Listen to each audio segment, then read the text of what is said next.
in the NFL. We faced him for a few years a while back. Got another brother playing college football right now, I believe, with the Florida Gators.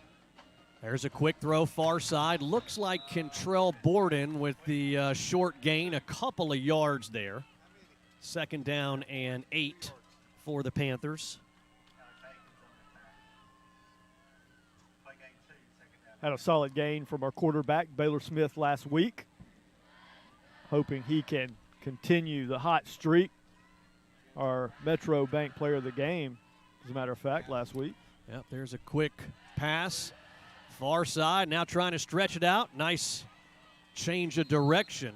Ran about 25 yards and picked up maybe 2 or 3. 3rd down and 5 for Pell City now. Yeah, he did a lot of running. I actually think it was good to circle back around. You risk losing yards that time, but he was sealed off at the point of attack where he caught the football. Borden doing a nice job, at least getting something positive as we go for a 3rd down and a long 5. So let's see what the Pell City Panthers have in store here. And it's looks like it's going to be enough for a 1st down. Yeah, but I think I see a hanky on the field, and one of those things that really hurt us last week was holding by wide receivers, and I think they just caught us again. We really struggled with that last week. Called numerous times, and it was typically our receivers having the call against them out on the edge. It's going to bring up 3rd and 11. So the penalty backs it all the way back to the 18-yard line. Trips down low to the short side, one up top. Looks like Gross up there, number 12 by himself. No help at safety. Smith stepping up in the pocket, and he is going to be brought down for a 3-yard loss. Here comes 4th down and 15, and out comes Jake Blackstone on a 3-and-out for the first offensive possession for the Panthers. Yeah, and too reminiscent of what we saw last week, unfortunately, with that hold that nullified a 1st down for the Panthers. We picked up the 1st down on a pitch out on 3rd and 5, got the hold, and now we take the sack as Blackstone comes on to punt. And Adam, he'll be standing just in front of the goal line. Yeah, return man stands at the 50-yard line to our left. Here comes some pressure. Blackstone gets it off, calls for a fair catch, hits the Fort Payne player, and it looks like the Wildcats are going to be able to pounce on it at the Panther 40-yard line. So almost got a nice gift there early in the ball game, but Fort Payne retains possession. It's like we have a player down on the field. I think there may be some fighting for the ball is what it is. Okay, you're right. You're right. It was a Panther, Borden, and one of the Fort Payne Wildcats still trying to reach for that football. And it's just a terrible idea by the return man to come up and try to field that. I believe the ball hit him in the lower leg, and unfortunately the Panthers couldn't jump on it. Here's the thing. With McPherson at kicker, they're in field goal range already at the Panther 40. It's a 57-yarder, well within his range already, the guy who's already committed to Auburn, his older brother, the starting kicker for the Cincinnati Bengals. There's a quick throw, far side, going to be complete and close to the 1st down marker. It looks like he got 11, so it'll be a 1st down for Fort Payne. And he's also got an older brother kicking at Florida. Is that correct? No, that's the one who just graduated. Oh, the oldest, he's the 3rd. The oldest went to La Tech. Okay. The 2nd one went to Florida. Last year, he was the only kicker drafted in the entire draft and went in the 5th round to Cincinnati. Now he's the starter, and then this is the 3rd and final McPherson brother. Thank goodness. 12 years of McPherson's automatic on 1st and 10. Give to the lone back, near side. Panthers bring him down after about a 7, maybe 8-yard gain there. Colin Smith on the tackle, but that second-level guy's doing the tackling on a running play. Just stretch run, opened up a big hole. Got a big chunk of yardage, bring up about a 3rd down and 3. And the ball at the 21-yard line, 2nd down, just on the outside of the Coosa Valley Mortgage red zone. Pistol formation. There's the give to the lone back, running left side. Good job by the Panthers there. See Dunnaville, which we were told by Scott Elliott, Dunnaville wearing number 52 tonight. And understand that We'll go down to Scott here in just a second. Scott was talking to Coach, and apparently quite a few players that are got the punies tonight, not playing for the Pell City Panthers. 3rd down and 1 in the Coosa Valley Mortgage red zone at the 19.5 of Pell City. Comes a receiver in motion. Give to the deep back. It's going to be enough for a first. And the chains will move. Brian Keller on the tackle for Pell City, but again, that's a defensive back making the stop as the Fort Payne running game slicing through the Panthers here early. We'll go down to Scott right after this play here. At about the 12-yard line, ball just about the middle of the field. Scoreless here. Pell City 3 and out, punting it away and giving some good field position to Fort Payne. Fort Payne only having to go 40 yards to see if they can find pay dirt. Missed tackle by the Panthers, and the running back is going to drag a Panther into the end zone. And Brian Keller comes up gimpy just outside of the screen. There comes Keller. Going to have an official timeout. You see him right by the G on the low side there. Oh, and you just mentioned him on a tackle not too many plays ago. That was a 12-yard touchdown run by Fort Payne. Yeah, Pell City had virtually no answer up front for the ground attack of Fort Payne. They were picking up big chunks of yardage, taking it right into the end zone.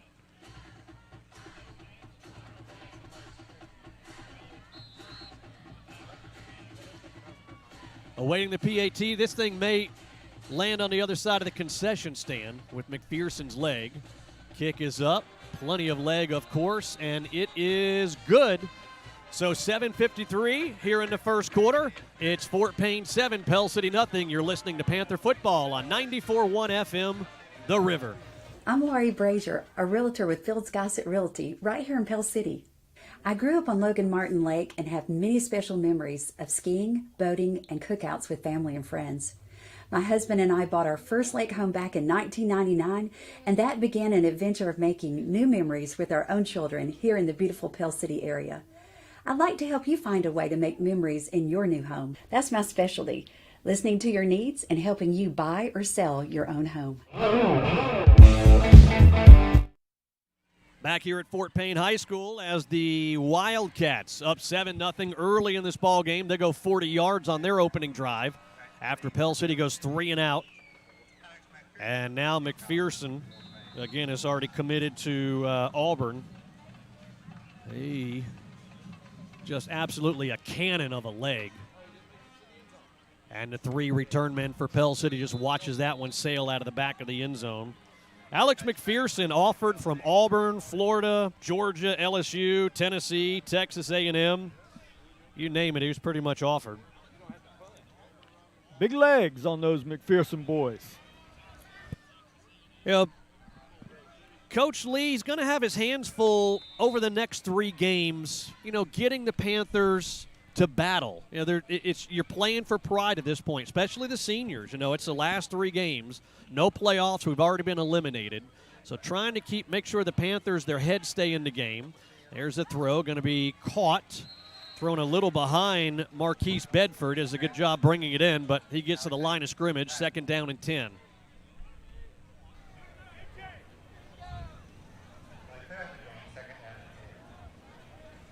Say hello to everybody watching on Facebook and YouTube. Hopefully we got those audio issues worked out. Had some a little bit earlier during the pregame and at the very beginning. Don't forget, if you're listening on the radio, 94.1 FM, you can download our app and watch the game live right now. Go to the App Store, 94.1 FM The River in the App Store. Wind really picking up here. Yeah, it is. At Wildcat Stadium. There's a quick pass far side. It's complete to Kentrell Borden. And that's good for 3 yards. Let's go down to our Bobcat of Gadsden sideline reporter, Scott Elliott. You sure we're not in Pell City because the train just come through? Going to give you an update on the temperature, 72 degrees. Humidity is at 91%. If you'll look on our sidelines, we look like a 3A squad. Coach told me that there's several players out that have a stomach bug. 2 had to have infusions, and we're really short tonight. Yeah, you can see it. I didn't even notice it until you just pointed that out. There's a good pass by Smith, complete to Borden, making some nifty moves at the 35, 40, still on his feet. At 50-yard line, Kentrell Borden, number 2, he says, yeah, I got 3 games left as a senior, and a nice run by number 2 for a Main Street Drugs and Gift Shop first down. I don't think our quarterback's going to be able to stay in the game. No, he drops to a knee. He was very slow to get up at him at about the 15. And looks like he's going to have to come out for a play. He's still gimpy. Yeah, you see on the screen there, here comes the senior Baylor Smith. After that long run by Kentrell Borden, as Smith delivered to Borden in the wide open. So at least one play will have to come over. Let's take a look at the replay here on that. See if we've got it. Yeah, see the hit late right there. Not late, but towards the latter part as the frame moved. And then Borden making some nifty moves right there. Looks like we're going to get a wildcat look at quarterback. Is it Gross? Yeah, looks like Gross going to come in there at quarterback. Out of the shotgun, got a back split to each side. Stephon McGraw split to the left, Bedford to the right. There's Gross. He gets it off to Bedford, and it's going to be an incomplete pass. Let's see what number. Here comes number 3. So Smith has to sit out one play as he was shaken up. So here comes the senior, Baylor Smith, back in at quarterback. 2nd down and 10. It's 6:11 left to go first quarter. Fort Payne up 7-0.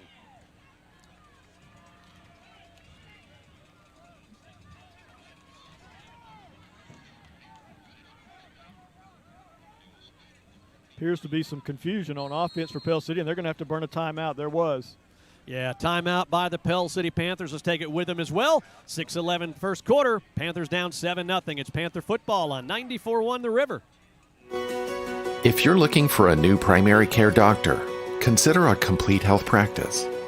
As one of the largest independent primary care practices in the Birmingham area, there are several locations in St. Clair County. And as a Complete Health patient, you can expect excellent service and care centered on you.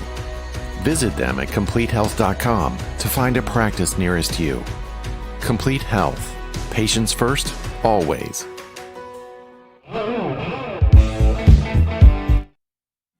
Back here at Fort Payne High School, you see the Pell City High School cheerleaders there. Great job. We got a great shot of them because we are on the visitor side tonight. A depleted Panther squad, down 7-0. Here, 6:11 left to go in the first quarter. Smith, the quick screen pass near side, complete. Tiptoeing near sideline. That looks like L.J. Berry, number 29. Let's go down to our Bobcat of Gadsden sideline reporter, Scott Elliott. We saw Brian Keller come out earlier, number 1. He is on the trainer's table with ice on his left ankle, so don't look for him back anytime soon. Yeah, he's the key player. Might be why we see that number 29 in there who just made that catch, L.J. Berry at wide receiver. There's a run good for a couple of yards. Pell City trying to put a drive together here, Adam. It would be nice to answer the first drive touchdown by Fort Payne. Pell City in Wildcat territory. Quick screen pass. And again, L.J. Berry, the intended receiver, the sophomore, 5'7", 150, trying to run before he gets the ball secured. A long incomplete pass. Here's a 3rd down and 8 for Pell City. The ball at the 38-yard line of Fort Payne. Panthers down 7-0, 5.5 left to go first quarter.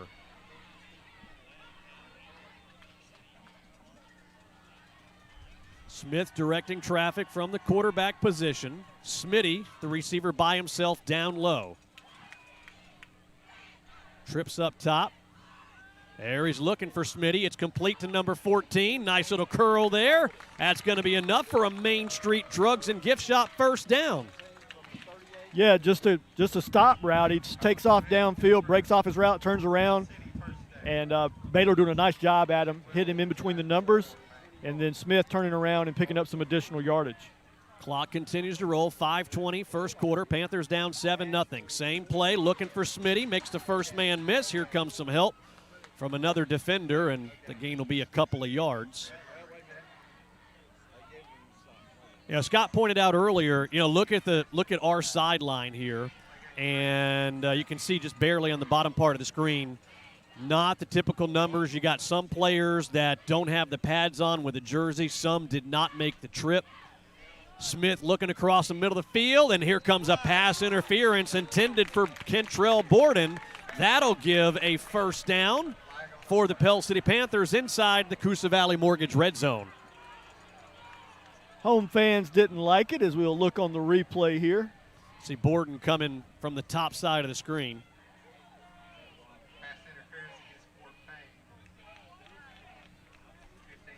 A little bit, maybe that right arm of the defender turning number 2 a bit as the ball was getting there. So it is a Main Street Drugs and Gift Shop first down. The ball right at about the 10.5-yard line for the Panthers. Down 7-0 here in this first quarter. Comes receiver in motion. Looking far side. Got a receiver open. Touchdown, but here comes a flag from the white hat out of the backfield. I think it's going to be a hold.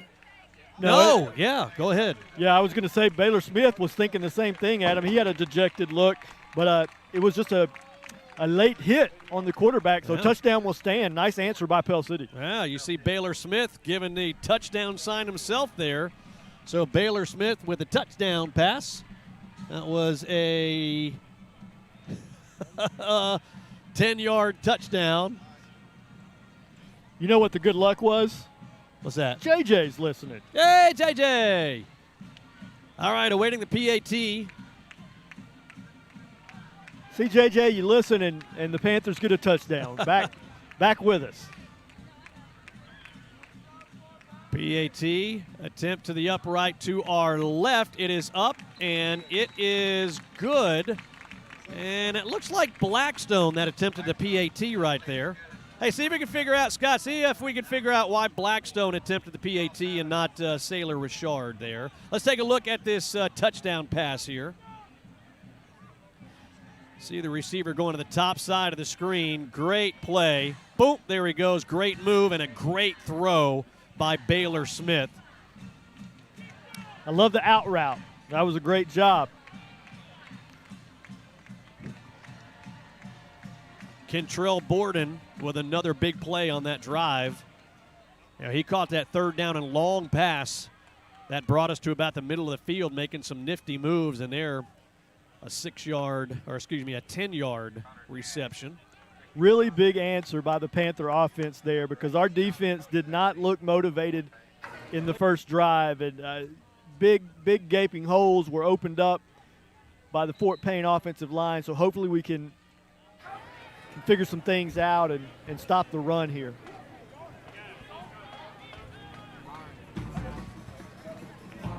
Hey, Adam Wacker was able to get some information that Sailor Richard missed practice this week because of fall break, and she had some soccer stuff to do, so she won't be doing kicking duties tonight. Okay. So we'll see Blackstone, number 19, in there, the kicking responsibilities. And you see Coach Lee on the bottom. Hey, Scott, see if we can find out what the delay is. Coach Lee is asking for the delay. You see the referee now coming to talk to Coach. And are they going to assess it? You had the roughing the passer on the touchdown pass. Is it assessed on the kickoff? I guess we'll find out here in a second. Okay, it was declined is what Allen says. So we should be kicking off from the 40-yard line as normal. It's a live ball foul, which had to be taken either on the kickoff or on the extra point, so they're choosing on the kickoff. Okay.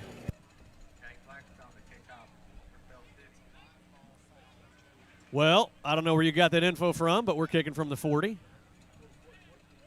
That's straight from the coach's mouth. All right.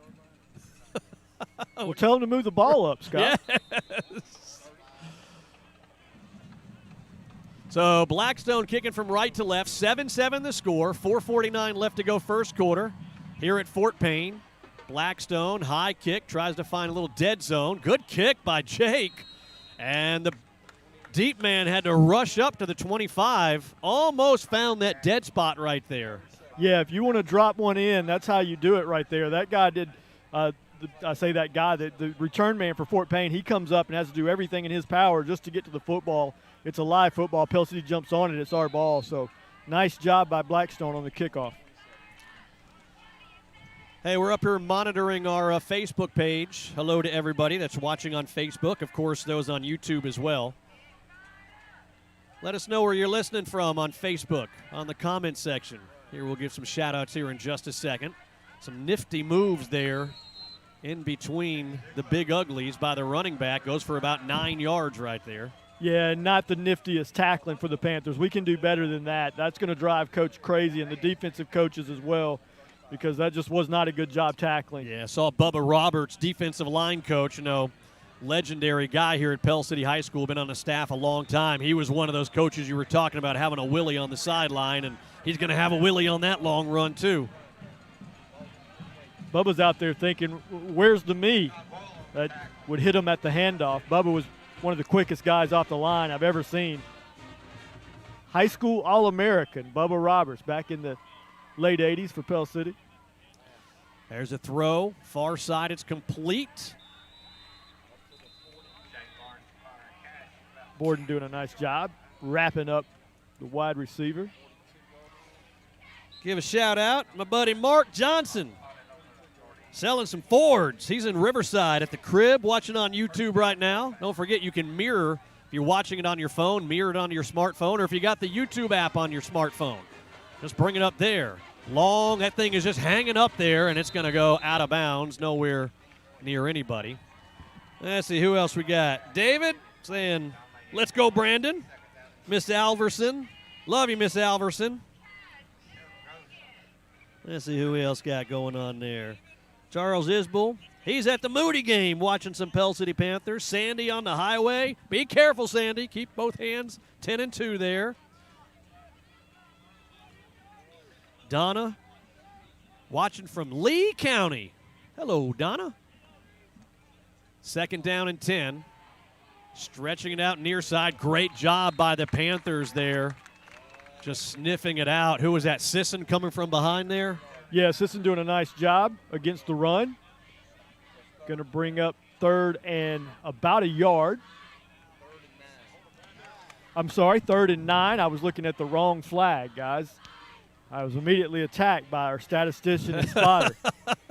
Well, here's the thing with McPherson, they are within field goal. If they're at the 50, they're within his field goal range. No joke.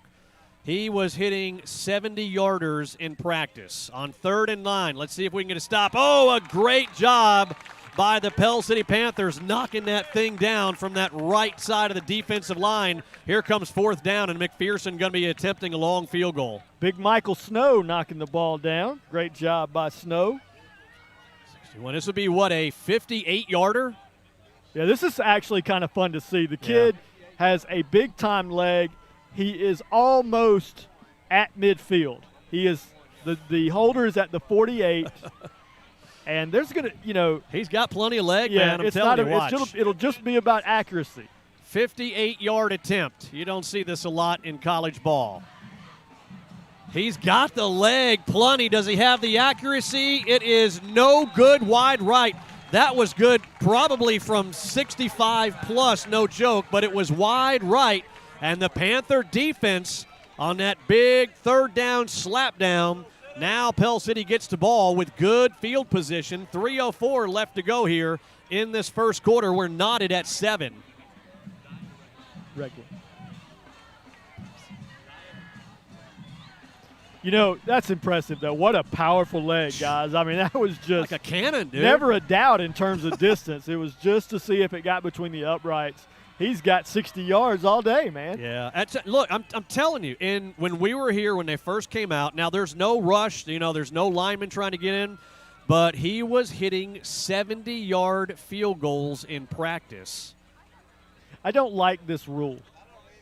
Yeah. And, Coach would have been better served to have put somebody in the end zone for a return because if it goes through the end zone, it comes out to the 20 as opposed to getting the ball at the spot of the kick. Well, the bad part is it came out 10 yards behind the back of the end zone. Well, That's what. Good point. It wouldn't have mattered in that case. You're right. Actually, I think Borden was back there initially, but he decided to come up. Smith looking for Borden there, and he's going to have a long incomplete pass, second down and long. Now, explain what you're talking about, what you don't like, because we've got the ball at the 20 as opposed to just about the middle of the field off that missed field goal. Right. I would like to see the ball return to the offense where the kick was kicked from as opposed to it being put at the 20. Yeah. Yeah, there's no threat in that case, you know. I mean, they got 30 yards right there. Complete to Borden. Going to have a first down. Here's a late flag from the white hat out of the backfield. That's enough for a first. Let's see what it is. It's another personal foul. Oh, this one against Pell City. Crap. Yeah, personal foul. And it seems like every game this year we've seen this, unfortunately. And with 2:51 left to go here in the first quarter, knotted at 7. Don't know what the personal foul was or who it was on. Scott, did you see anything? Personal foul, pushing in the face. Pushing in the face. Yeah, that's what Tiffany was just looking at the replay, and that's what she was saying. And Tiffany was saying it's against Fort Payne, not Pell City. Wow. Yikes, look at that thing. That thing has marched way back. You see it inside the 5-yard line at about the 4.5. Second down and, 25? That's a rough call, man. And what a flip of the field. Okay, at least it'll come back to the 10, Adam, but it, again, negates another Panther first down after a great catch and some yak yardage by Borden. Pell City 2nd and 20 now instead of 1st and 10. Tied at 7, 2:46 left to go first quarter here at Fort Payne. Smith directing traffic in the backfield there. Twins to each side on 2nd and long, 2nd and 20. See if we can get a little bit back at a time. There's the complete pass to Bedford. Not much there, a couple of yards. Here comes third down and very long as the clock continues to roll at 2:20. Let me give some more shout-outs. Daniel and Gabe listening out there in Mays Bend and watching. Hello, Mr. James. He's at home. Pell City bus driver. Lynn watching from Shelby County. Kathy watching from Cook Springs. Patrice Kuziaski, director of the St. Clair County EMA. A couple of kids out here on the field. Hopefully we can call some Kuziaski names. Good running there by the sophomore Bedford. Good game, but still going to be well short of the first down. It's going to be 4th down and about 7 at our 23-yard line. And we're going to be right now 1:45. Clock rolls first quarter. 7-7 the score.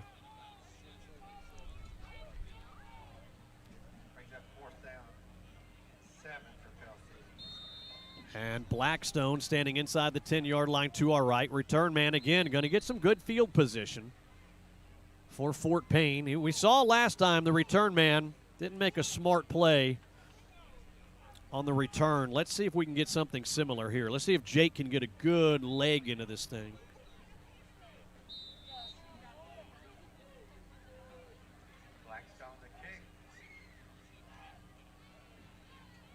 Here they come.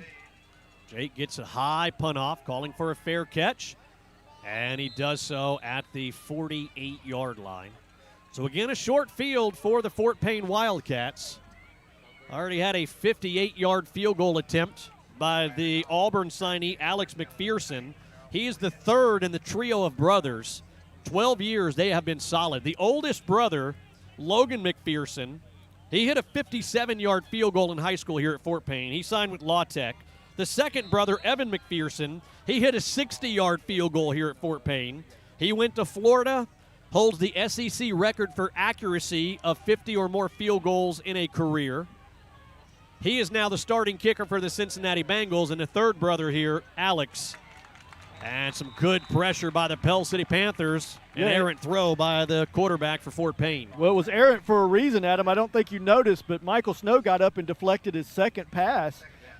Snow out there, it looks every bit of 6'4", 6'5". What do you think, guys? He's a tall fella out there at that defensive end. Yeah, 6'5", 240 is what we have him listed at. He's a big boy. He's one of the meatier guys on the Panther squad.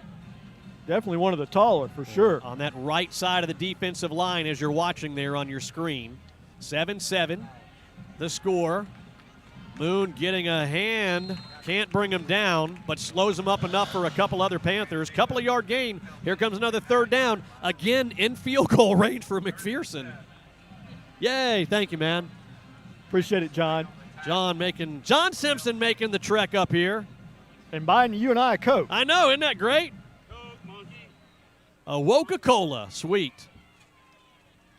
You know, Adam, with them being back in Pell City territory, both of those possessions, the one they scored on and this one here, as we're in under the last minute of the first quarter, coming off Pell City penalties that really backed us up. There is a flag right at the snap. I think it's going to be against Pell City. Come on, guys. On third down and a long 6, we got an encroachment against Pell City, and now it's going to be third and short. Now the playbook really opens up. You know, on third and close to 7, really, probably looking at a passing play. Now third and 2. Now you're looking at could be passing or running. Clock continues to wind. 35 seconds left to go first quarter. 7-7 our score. Ellen Tanner watching from Pell City. Sorry, I didn't mean to talk over a play. That's all right. There is that run I was talking about behind the left side of the offensive line. That's going to be enough for a first down. The chains will move. Yeah, Ellen Tanner, former director of the St. Clair County EMA. And her grandson is the senior quarterback, Baylor Smith, who's had a good game so far tonight. Throw a touchdown pass here in this first quarter to Kentrell Borden, a 10-yarder. Oh, man, nifty move right there to 35. And again, a long run. That one's a 12-yarder, and that's going to move the chains again, and that's probably going to be the last play here in the first quarter as the clock will go back in motion once the chains move, and that will bring us to a quick timeout. We're going to change sides of the field at the end of the first quarter. It's Pell City 7, Fort Payne 7. It's Panther football on 94.1 The River.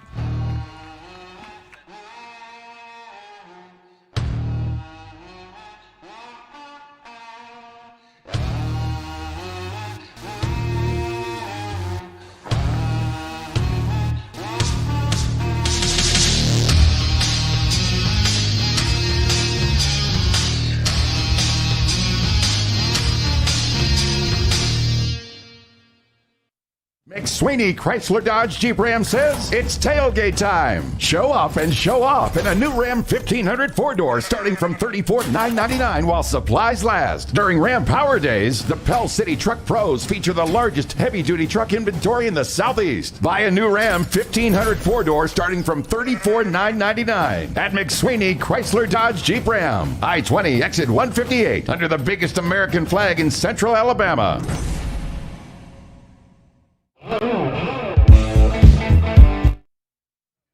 You see the Pell City High School cheerleaders there doing a great job. Mrs. Doss, the cheerleader sponsor for the Pell City Panthers, and the cheerleaders there.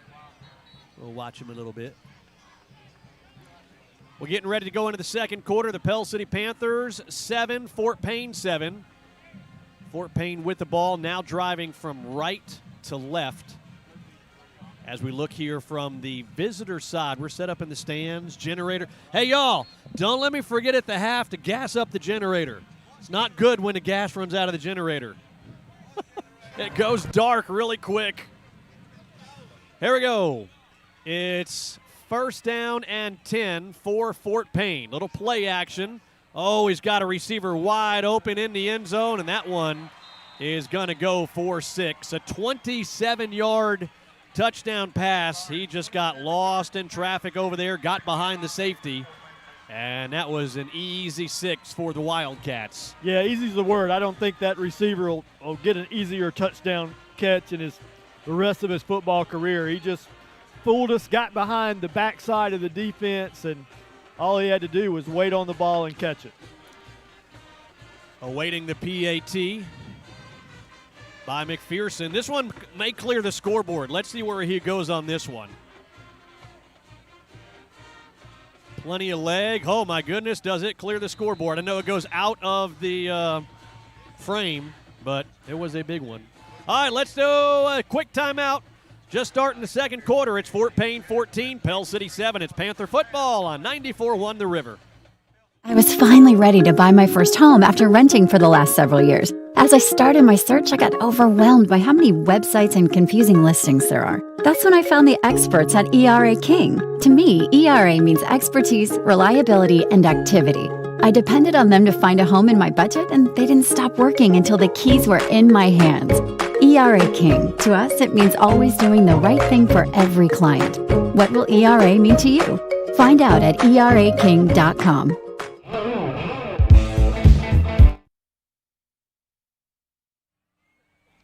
We're back here at Fort Payne High School. Fort Payne on top 14-7 over the Pell City Panthers.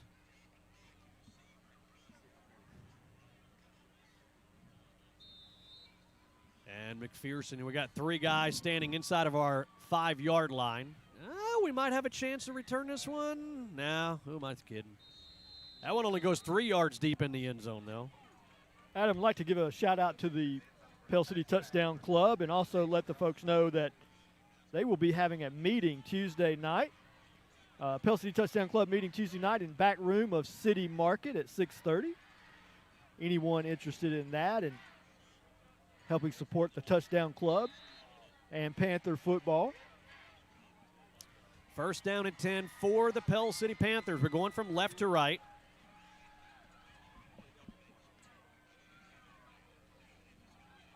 Looking across the middle of the field, complete to Borden again. A nifty move at the 30-yard line, stretching it out far side. Is that going to be enough for a first down?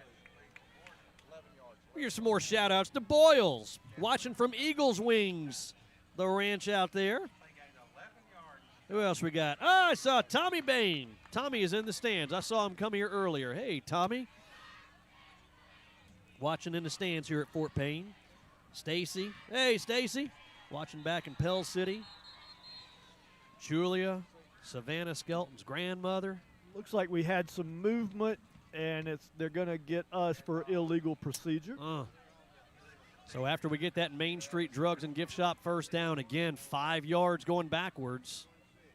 Allen Service Company in-game up-to-date stats. Baylor Smith, 9 completions on 13 attempts for 83 yards, so off to another nice start in the first half of this one. That is probably one of his finer games last week against Springville. Got a 10-yard touchdown pass to Contrell Borden. Borden, 6 catches, 58 yards, and that 10-yard touchdown. Under some pressure, Smith looking. Oh, got a receiver open. It's Borden again. Racing far side, 40 across midfield now. Makes a nifty move, picks up a block, 30, 25. And I'll tell you what, number 3 to number 2, that connection is working tonight. And by golly, we got a flag down all the way back at the original line of scrimmage, but it's going against Fort Payne, so that big gain will stand for the Panthers. These officials tonight are not playing around with the sportsmanship and personal fouls.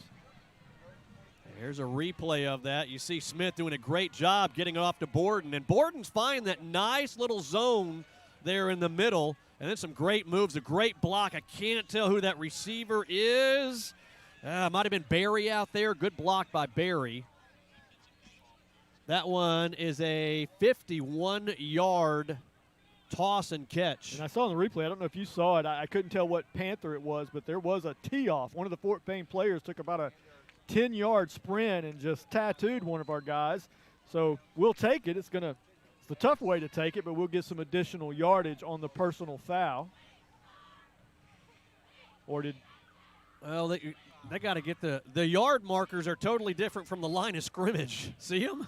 Yeah, and there was – he also waved as to say that penalty's declined. Now he's going to correct it. Yeah, I'll tell you, and you see Coach Lee, you go to a wide shot there. Let's go to Scott. Scott's got something for us. Coach is saying the ball should be at the 12 based on half the distance to the goal. Yeah. And you see Coach Lee out there right at the 22-yard line on the near side. And this is about the third time Coach has had to get on the referees and explain how it works. Well, Adam, he actually was going to – he said he was declining the penalty. Of course we wouldn't decline additional yardage. Yeah. Strange. So in the Coosa Valley Mortgage red zone, 1st and 10 for Pell City at the Fort Payne 13-yard line. It's 14-7. Fort Payne on top of Pell City. 11-17 left to go in the first half. Smith looking far side up, and it is so nearly one-handed by Smitty on the far side. Just can't get up to it, though. Yeah, Colin Smith's got some special hands, and he almost pulled that in one-handed. But it's a teammate, his partner in crime, Kentrell Borden, 7 catches, 109 yards here in the first half. You know, it wasn't too many games ago that we were talking about the last 200-yard receiving game. And Smitty, 196 against Calera? Yeah, he was huge that night. Over 100 yards already. Here's a quarterback keeper, Smith, looking for some blockers far side, hit hard, knocked out of bounds at the 9-yard line. Good for about 3 yards. Here comes a 3rd down and long for Pell City. You know what, Baylor Smith, 5'9", 170, but, man, all year long, I've seen him get rocked. Tough kid. Jumps right back up, right back in the huddle, back to the line of scrimmage. Where's number 2? Where's number 14? Those are your playmakers. Looks like they're up top together, far side of the field. To the short side. Out of the shotgun is Baylor Smith on 3rd down and 6 from the 9-yard line. And it looks like Baylor was trying to get a cheap 5. They didn't jump, and Coach Lee calls it timeout. Let's take it with them as well. It's Panther football on 94.1 FM, The River.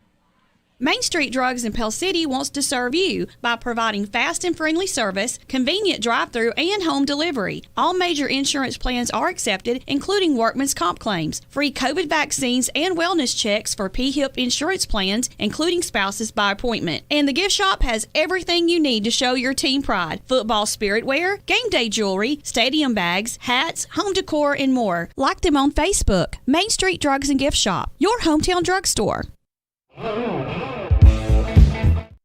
Back here at Fort Payne High School, Pell City down 14-7, 11:07 left to go here in this first half, and it's a 3rd down and 6 for Pell City from the Fort Payne 9-yard line. I want to say hello to sweet Miss Martha Mitchum. She's nice enough to call us friends. You're very welcome, Miss Mitchum, one of my favorite people. Thought I was your favorite people. I'm interested in your play design. You were drawing up plays during the timeout. I'm saying go 2 or 14 to the wide side. Here's number 2 by himself down low. As you watch it there, that's 2 down low by himself. Smith on 3rd and long out of the shotgun. He's looking for 2, and it is caught. Touchdown, Panthers. That is going to go to, is that Gross? Yes, it is Gross with the reception. A 9-yard touchdown reception and awaiting the PAT to knot it at 14. Great pass by Baylor Smith, but I want to highlight Caleb Gross because he's a guy that's been coming close to making plays all year long, young kid, and it's nice to see him get one. Goes up high. He's a big, tall, rangy target, and I think you'll see a lot more of that in his Panther future. Awaiting the PAT. Blackstone's kick up and good. 11:02 left to go here first half. It is 14-all. Pell City at Fort Payne here on 94.1 FM The River. Since 1989, Metro Bank has continued to build on the philosophy of friendly, caring bankers that work to meet the needs of everyone in the community. Whether it's personal or business checking, investment accounts, consumer and commercial lending, home mortgages, equity lines of credit, and more, Metro Bank would love the opportunity to serve you. Come home to us, Metro Bank. Member FDIC, an equal housing lender. 14 apiece here in the first half, 11:02 left to go. Pell City trying to play spoiler. Pell City 1-6 on the season, 0-4 in region play, not going to make the playoffs. Fort Payne 4-3 overall and 3-1 in region play. And Pell City they're playing for pride these final 3 games of the regular season. No playoffs for the Panthers. Well, the Panthers have been a team that have been competitive through 3 quarters in every game. You could really say all the way through minus the Oxford game. So I'm not surprised that they've come out here and they've battled, and we've got this thing tied up at 14-14, but still looking for this team to play a complete game. It'd be nice to see them knock Fort Payne off here. Fort Payne 3-1 in the region. Pell City coming in winless in the region, only the win over Talladega, but we've been competitive in virtually every game this year. Upman calls for a fair catch at the 30, and that's where they'll take possession with 11:01 left to go here in this first half. Adam Stocks, Lance Bowman here with you as we are broadcasting live from Fort Payne, Alabama. Lovely night. Alan Rowan, David Birmingham on stats, Tiffany Studdard running our video production, Scott Elliott on the sidelines. We got Madison and Michael on the cameras. Our runner tonight, our key grip, John Simpson. Running wires, getting cokes. Wackerman roving around. This Coke is refreshing. I'm kind of hungry. Could use a snack. Out of the pistol formation, there's the give. Oh, man, bad tackling there. Out of the secondary as well. Long run into Panther territory, and there's a flag down just about the line of scrimmage. Scott Elliott says holding against Fort Payne, and I'm glad because I want my brain to erase what I just watched in terms of Panther tackle. That was ugly, man. Let's watch a replay. Yeah, just hate to highlight some bad tackling, but man, you gotta get him. There's one. I mean, he just ran right by everybody there. Just misplaying that, and finally, look, erase it. It's gone. Yep. It didn't happen. We do need to clean it up. In all seriousness, we've had too many missed tackles here early. So the spot foul, 10 yards from the spot, makes it first down, and we'll call it 16. The ball back at the 25 of Fort Payne. We're tied at 14 apiece here in this first half. Got some running room on the far side there. Looking for some blockers out of his receivers across the original line of scrimmage and a lot more. There's a guy that doesn't miss too many tackles. Number 11, Drew Sisson, getting the ball carrier down. But as you mentioned, Adam, it came after a good chunk of territory picked up by the Fort Payne running back. Just sealed off the edge pretty good against Old Pell City that time and had a nice gain. It's going to bring up a second down and 3. Tied here at 14. Hopefully you're watching this maybe on your TV at the house, mirroring it from your television. Maybe you got a smart television. Oh, nearly intercepted. MJ McClooney stepping in front of that slant. Let's watch this one on a replay. Woo, close to going the other way. MJ McClooney saying, Lance Bowman, talk about my tackling one more time. See him right there in the slot, stepping up, and woo, almost got it. That would have been big right there. Third down and 3, though, for Fort Payne from their own 38-yard line. 10:04 left to go first half.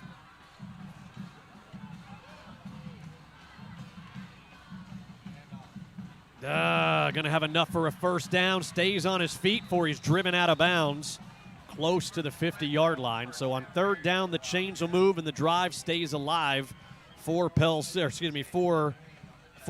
Stephon McGraw coming in.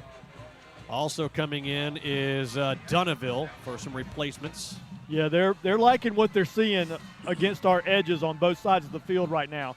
They are running the sweeps to either side of the field and having success. Yeah, they are. Getting to the edge, getting big chunks. 9.5 left to go first half. Out of the pistol. Again, the give to the back. Big hit far side, but big run. That's going to get into Panther territory inside the 45-yard line. Close to a first down, about a 9-yard run there. Want to salute Kentrell Borden, who's playing physical football on both sides. A lot of yak yardage. Getting the ball downfield after catching on offense, but he had a big hit there on defense. 150 total offensive yards for Fort Payne so far. Our stats brought to you by Allen Service Company. 49 through the air, 101 on the ground. Here's some more that they're going to add. More missed tackles, another missed tackle, and finally hanging on. is the Pell City Panther coming out of the secondary. And you know what's happening here is they're getting a decent push up front. They're moving us back a little bit, but the guys in the secondary, the second level, whether it be linebackers and especially DBs, have got to come up and finish these tackles. You just can't afford to miss because they're getting too much yardage. They're already got about 3 yards before we're getting to them. Yeah, 14 rushes, 117 yards. It's a big average right there. 8-ish. Some bad stocks math right there. Not picking up as much on that one. Again, looking, as you pointed out earlier, finding a lot of success on the outside. Still a big chunk. I mean, that was about a 6-yard gain right there. Yeah, they're attacking our edge, and the guys that are out there on the line at the edge, the battle's being won by Fort Payne right now, sealing that edge off. 8 minutes left to go here in the first half. We are tied. Did you get one of those? You want one? Thought you had one.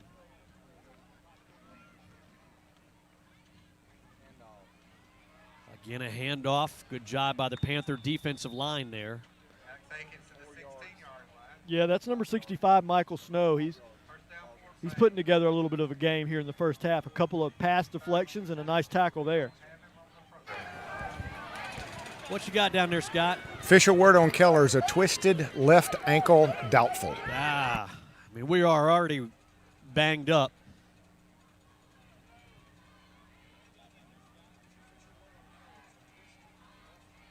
Clock rolls, 7:25. Going up the middle, there is the mullet man himself, number 11, Drew Sisson, with a tackle. Yeah, Drew Sisson doing a nice job. It's what a linebacker's supposed to do.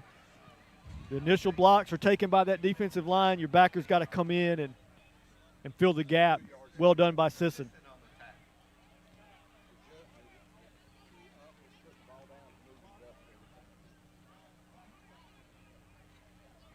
Under 7 left to go here in this first half. Tied at 14, but Fort Payne knocking on the door in the Coosa Valley Mortgage red zone. Again up the middle. Going to be inside the 10. Looks like about the 9-yard line. And it is going to be third down. And what does it look like? About 2, Lance? Yeah. Scott Elliott's got a better look than any of us. Scott says 3. So third down and 3. As Fort Payne in the Coosa Valley Mortgage red zone. They just running this thing. Run. This drive. Under center. There's the give. Nice spin. Great penetration from the left side. Looked like McGraw, first guy back there, and he spins right into a couple of defenders on the line. No gain. 4th and 3 now for Fort Payne. Decision time. Yeah, talk about those battles being won. That time Stephon McGraw won the battle at the point of attack. All right, let's take a timeout. 4th down. When we come back for Fort Payne, it's tied at 14. It's Panther football on 94.1 The River. The Territorium Haunted House and Amusements dares you to come visit. Come brave the twisted corridors of the Territorium. But beware if you do. If you're too scared, come ride the Big Eli Ferris wheel or the Haunted Castle Dark Ride. Look us up on Facebook. The Territorium Haunted House and Amusements in downtown Oxford. Scare if you dare.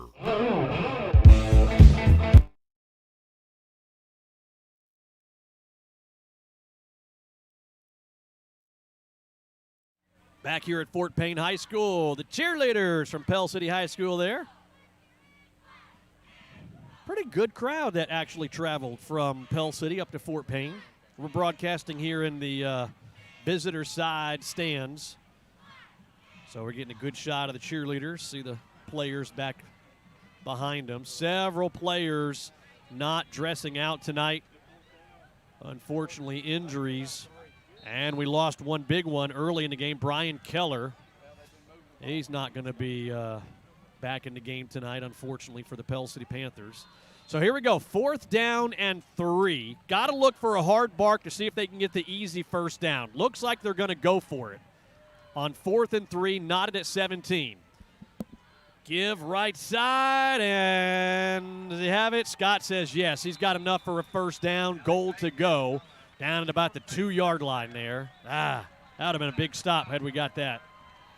You know, Adam, the running back doing all this damage against us, too, is Alex Akins. He's a 5'9", 163-pound running back, and you'd think he was 225 the way he's breaking tackles against Pell City tonight. Well, if you watch, you see big number 88, the big tight end on the right side of the line. They love running behind him. 6'5", 240. He's a hoss.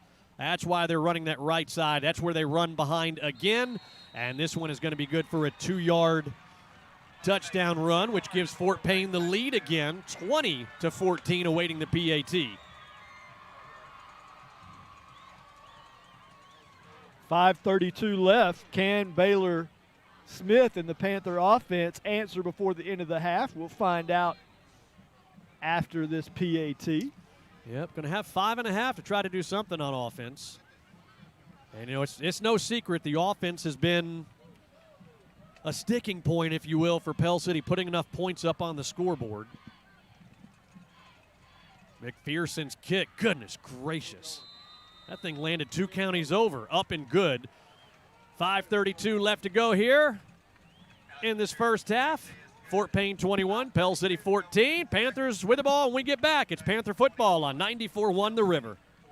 Good Game Company has been a mainstay in St. Clair County and far beyond since 1955. A strong supporter of local schools and charities, Good Game Company is a believer in giving back to its communities. With nearly 100 employees, their projects include Honda of Alabama, Benjamin Moore, WKW, Metro Bank, and the All-American Ford. Good Game Company, proud to support local athletics and academics. You just saw the commercial for our friends at Good Game.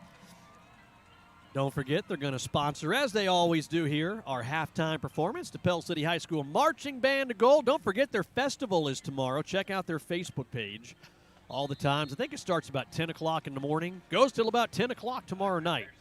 An all-day affair, about 23 or 24 different high schools coming out there. McPherson's kick going out of the back of the end zone. So Baylor Smith and his offense here with 5:32 left to go here in the first half, seeing if they can tie this thing back up at 21 apiece. I want to say hello to Lori Mize Henderson. She's cheering for the Panthers. One of our fine school board members, the Pell City school system. Nana and Potts and Pappy all watching from Bartlett. Is that Bartlett, Alabama? Where is that? That kid's his fan club is growing. 14. That's where they're looking for. Oh, overthrows 14, and here comes the safety with the INT. Is it going to be more? And the touchdown saving tackle there by Deontay Reese. And just like that, with 5:18 left to go in the first half, quickly have the tides turned. We got that one again. Let's see if we can get that one. Take a look at that. Looking for 14. And unfortunately just slightly overthrown. Yeah. But a nice play by the DB.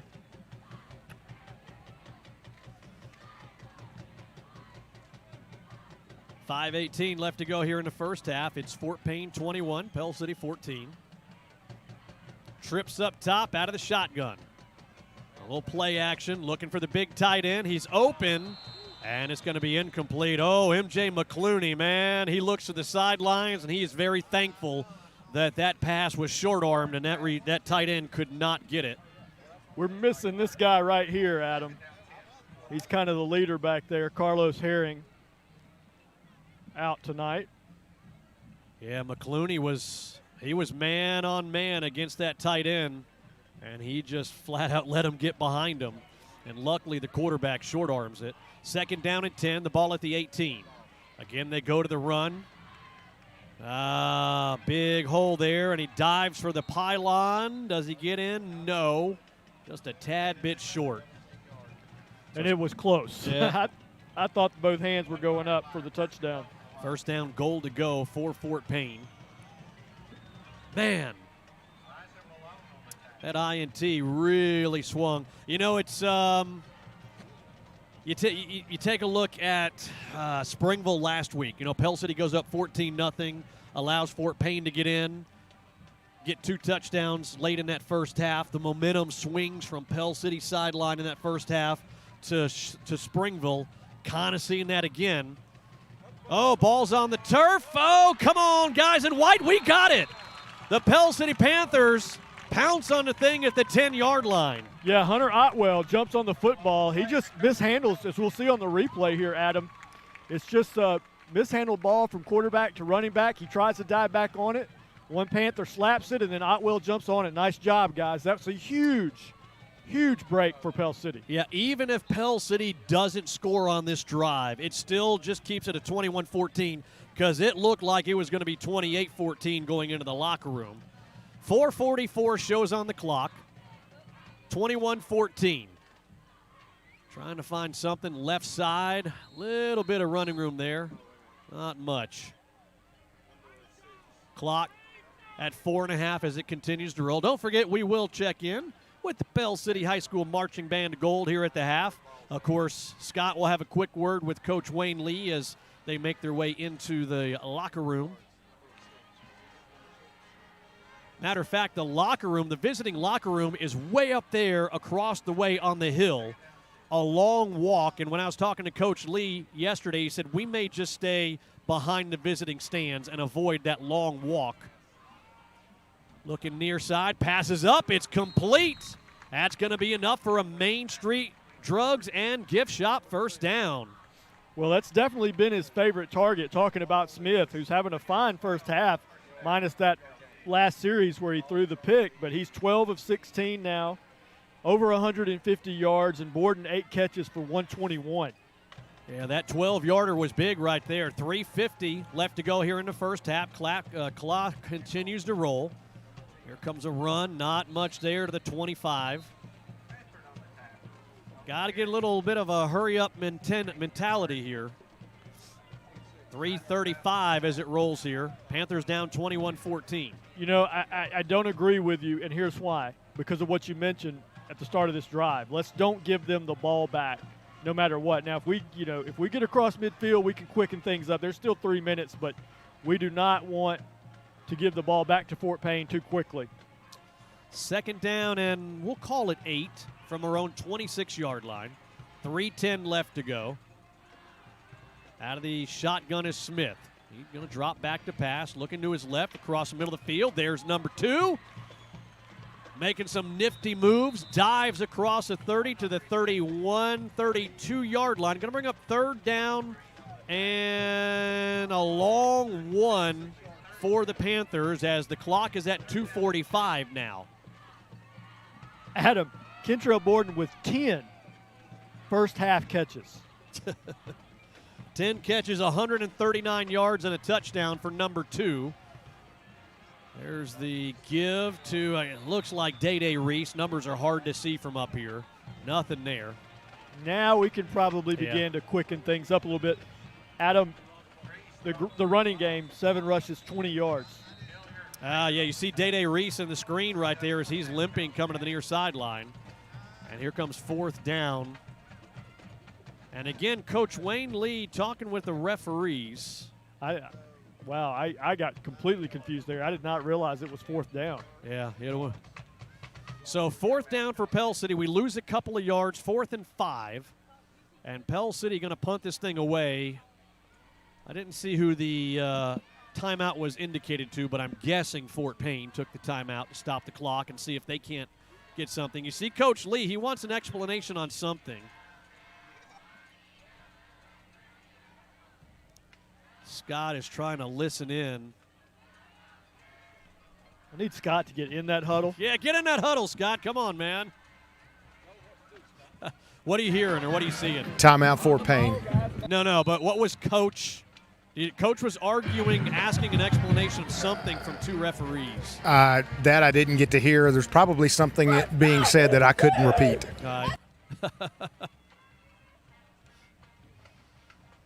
So Blackstone's going to punt this thing away. They've had some pretty good pressure on Blackstone tonight. Got to make sure we get this thing away. Still going to have every bit of 2 minutes plus for Fort Payne to try to do something. Fort Payne on top, 21-14, 2:18 on the clock here. Blackstone kicking from left to right. Oh, no, it's a high snap. Jake's got to go back. Jake, come on, man. Oh, goodness. Did he recover it for a safety? Yes. Yes. He tried to kick it out of the back of the end zone for a safety. He misses that, and he's able to pounce on it. And again, the old shoot. I know I use it a lot, but, man, it's like 5 times every game I make a reference to shooting ourselves in the foot. So now the 2 points tacked onto the scoreboard for Fort Payne. Now we got to kick it off to him again. And we've seen that movie before this year. That's just, man. And, Adam, don't forget that Fort Payne gets the ball coming in the second half. That's right. Yeah, we won the coin toss, and Kentrell Borden said we want the ball. We came out a 3-and-out and punted it away. So, big stand right here with a 9-point lead for the Fort Payne Wildcats. Just spotting a team 2 points.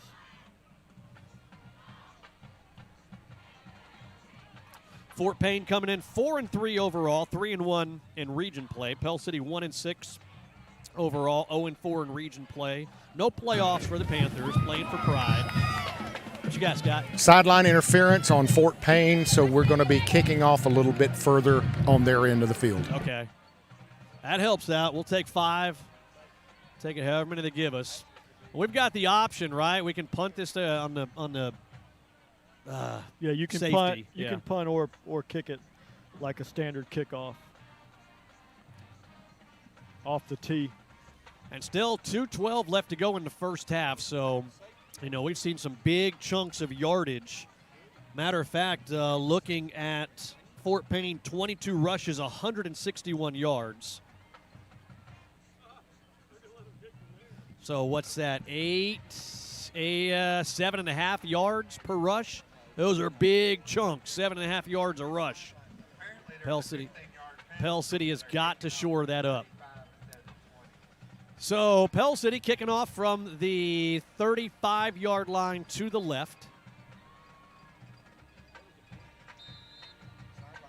Had a little message from the PA guy. That was pretty funny. He wasn't happy with the penalty. No, he's taking a little shot at the officials where everybody could hear it. Blackstone, good kick, return man, going up the middle. Let's get him, guys. Come on, let's make some tackles, guys. He's going to get across a 40, 45 to the 46-yard line.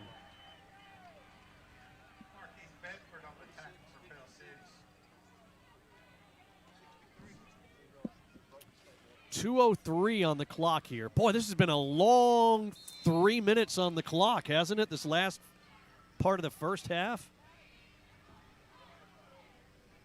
If Coach Wayne Lee doesn't go to the locker room, he may have them doing some form tackling drills there as they continue just to arm tackle and. Come on, guys. Hang on. Can't hang on. And a big first down, close to a 20-yard run, actually probably close to a 25-yard run. And at this point, every run, 7.5 to 8-yard average for the Fort Payne Wildcats. Clock back in motion, 1:45 left to go first half. Caden Dubose, 5'10", 166. He's number 2 for Fort Payne. Again, a little stutter step. This time the Panthers. Riley Searles there, first guy on the scene for the Panthers. Clock at 1.5 as it rolls. Second down and 8 for Fort Payne. And as Scott pointed out a couple of minutes ago, Fort Payne gets the ball coming out of the locker room too. Dropping back to pass, looking for the big tight end. He's open far side. Couple of Panthers there with the tackle. Yeah, Sawyer Burt, 6'5", 240, big old boy. Yeah, it's a big kid, no question. Pell City, 1 minute to try to hold these guys out of the end zone. There's a quick throw far side, quick hit by Pell City. That's going to be, is that enough for a first, Scott? Can't see. No, he says short. And Tiffany pointed out one of the players that made a tackle on that big tight end was number 2. A little gimpy coming up after that tackle. 2, of course, being Kentrell Borden for Pell City. And right up the middle, that one's going to go for a touchdown run. That is a 12-yard touchdown run. A lot of miscues, a lot of bad things going wrong in those last 3 minutes of the first half here. And just like that, it's a 29-14 lead with 41 seconds left to go awaiting the PAT. You know, and a good job by their offensive line. They're definitely opening up some holes, and we're just not tackling well tonight either. We've kind of assisted them in terms of not having our best tackling night for sure. The kick by McPherson, plenty of leg, up and good. 41 seconds left to go first half. It's Fort Payne 30, Pell City 14. It's Panther football on 94.1 The River. Whether you need storage for a jet ski or a full-size RV, Hey, do you need me to go on the other Boat side of and the mic? RV Storage is the only name you need to know. Offering the largest covered storage around Logan Martin Lake, they have 24/7 gated access and running state-of-the-art surveillance cameras. All units have power and water's available, and they also offer by-the-foot storage for jet skis and small vehicles. Dooley's Boat and RV Storage, Highway 231 South at 160 Lakeshore Drive in Cropwell. Back at Fort Payne High School, a disastrous last 3 or 4 minutes of the first half has shown on the scoreboard as well. You see Fort Payne 30, Pell City 14. It wasn't that long ago that it was 14 all. McPherson going to be kicking from right to left. Yeah, Adam, it was at about the 6-minute mark. We had a 14-14 tie, and Fort Payne put it in the end zone.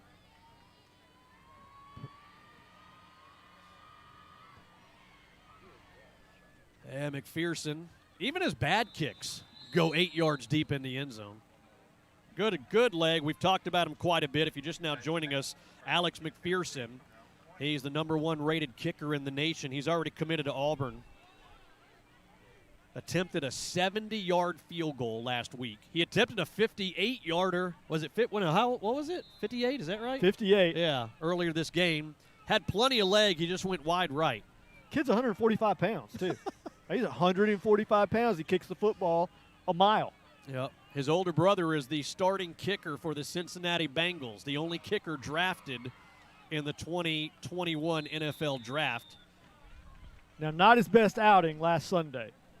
He made some headlines for the wrong reasons, but still, to be a drafted place kicker in the NFL's, they don't spend a lot of draft picks on place kickers. Now, the only kicker drafted last year. He holds the all-time accuracy percentage-wise field goals in the SEC in a career with 50 or more field goals. And the brother here now, Alex McPherson, he's the third of 3 brothers. That's going to bring it to the end of the first half as we go down to Scott Elliott with Coach Wayne Lee. Coach, looks like we've had a problem with arm tackling on the end-around runs. What did you see from your perspective? Yeah, we're outnumbered out there. I mean, we had and we had to make some wholesale changes on Thursday, and hopefully we can get them fixed at halftime and hold it right here. I mean, I'm down 6 starters on defense right now. I mean, the kids played hard right there. I mean, with 4 minutes to go in the half, it's a 21-14 game. We throw the pick, and we get the ball back, then we snap a ball over the head. Just, those mistakes right there. Like I said, we got to get those young guys. We got to get them coached up at halftime right now. They hadn't been out here a lot. Got to get them pointed in the right direction right now. Thanks, Coach. Yeah, that's it. We talked about that too, and I think, John, how many players did you say? I think John said, 35 players dressed out for Pell City tonight? A lot of illnesses, and what do you say, 5-6 players, starters on defense? Yeah, and when you're down 5-6, I think he said 6 starters on defense, I mean, there was a reason those guys were starters, and there's a reason why the second-team guys are struggling. And, they're doing the best they can. I'm sure that plays a part in some of the difficulty tackling. You know, guys not having a lot of experience, getting there out of the field this late in the season, it shows a little bit. So hopefully, like Coach said, he can get them coached up, get them motivated in the second half. Maybe we can clean some things up in the second half. But this is a team that's just been devastated by injuries.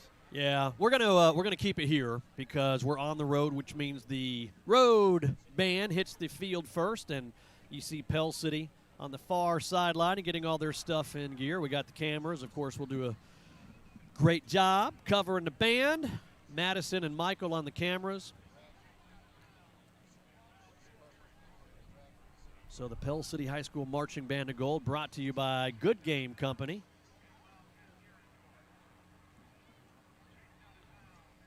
Want to thank our friends at the Good Game Company for helping us bring the band to you, the performance every halftime here. We'll take a look at our stats here a little bit later on in the half after the band hits the field as well. And don't forget the performance for the Pell City High School Marching Band of Gold going to be coming up. The Marching Band Festival is tomorrow. That's going to be at Pete Rich Stadium. You can go to the Pell City High School Marching Band of Gold, I think their Facebook page. They got all the information on there. Lots of different schools from across the state will be there. And I think Pell City, I think it starts at either 9 or 10. They got the schedule on there. 10 o'clock, Tiffany says. And it goes all day long, about 24 high schools from across the state coming in. I know Asheville will be there, so another band from St. Clair County. And again, the schedule is on the band's Facebook page. All right, so we're waiting on the introduction of the Pell City High School Marching Band of Gold. And then we'll turn the microphones on. Take a listen to them.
Pell City High School Marching Band of Gold. Fantastic job there by Mr. Corey Funderburg and the entire band.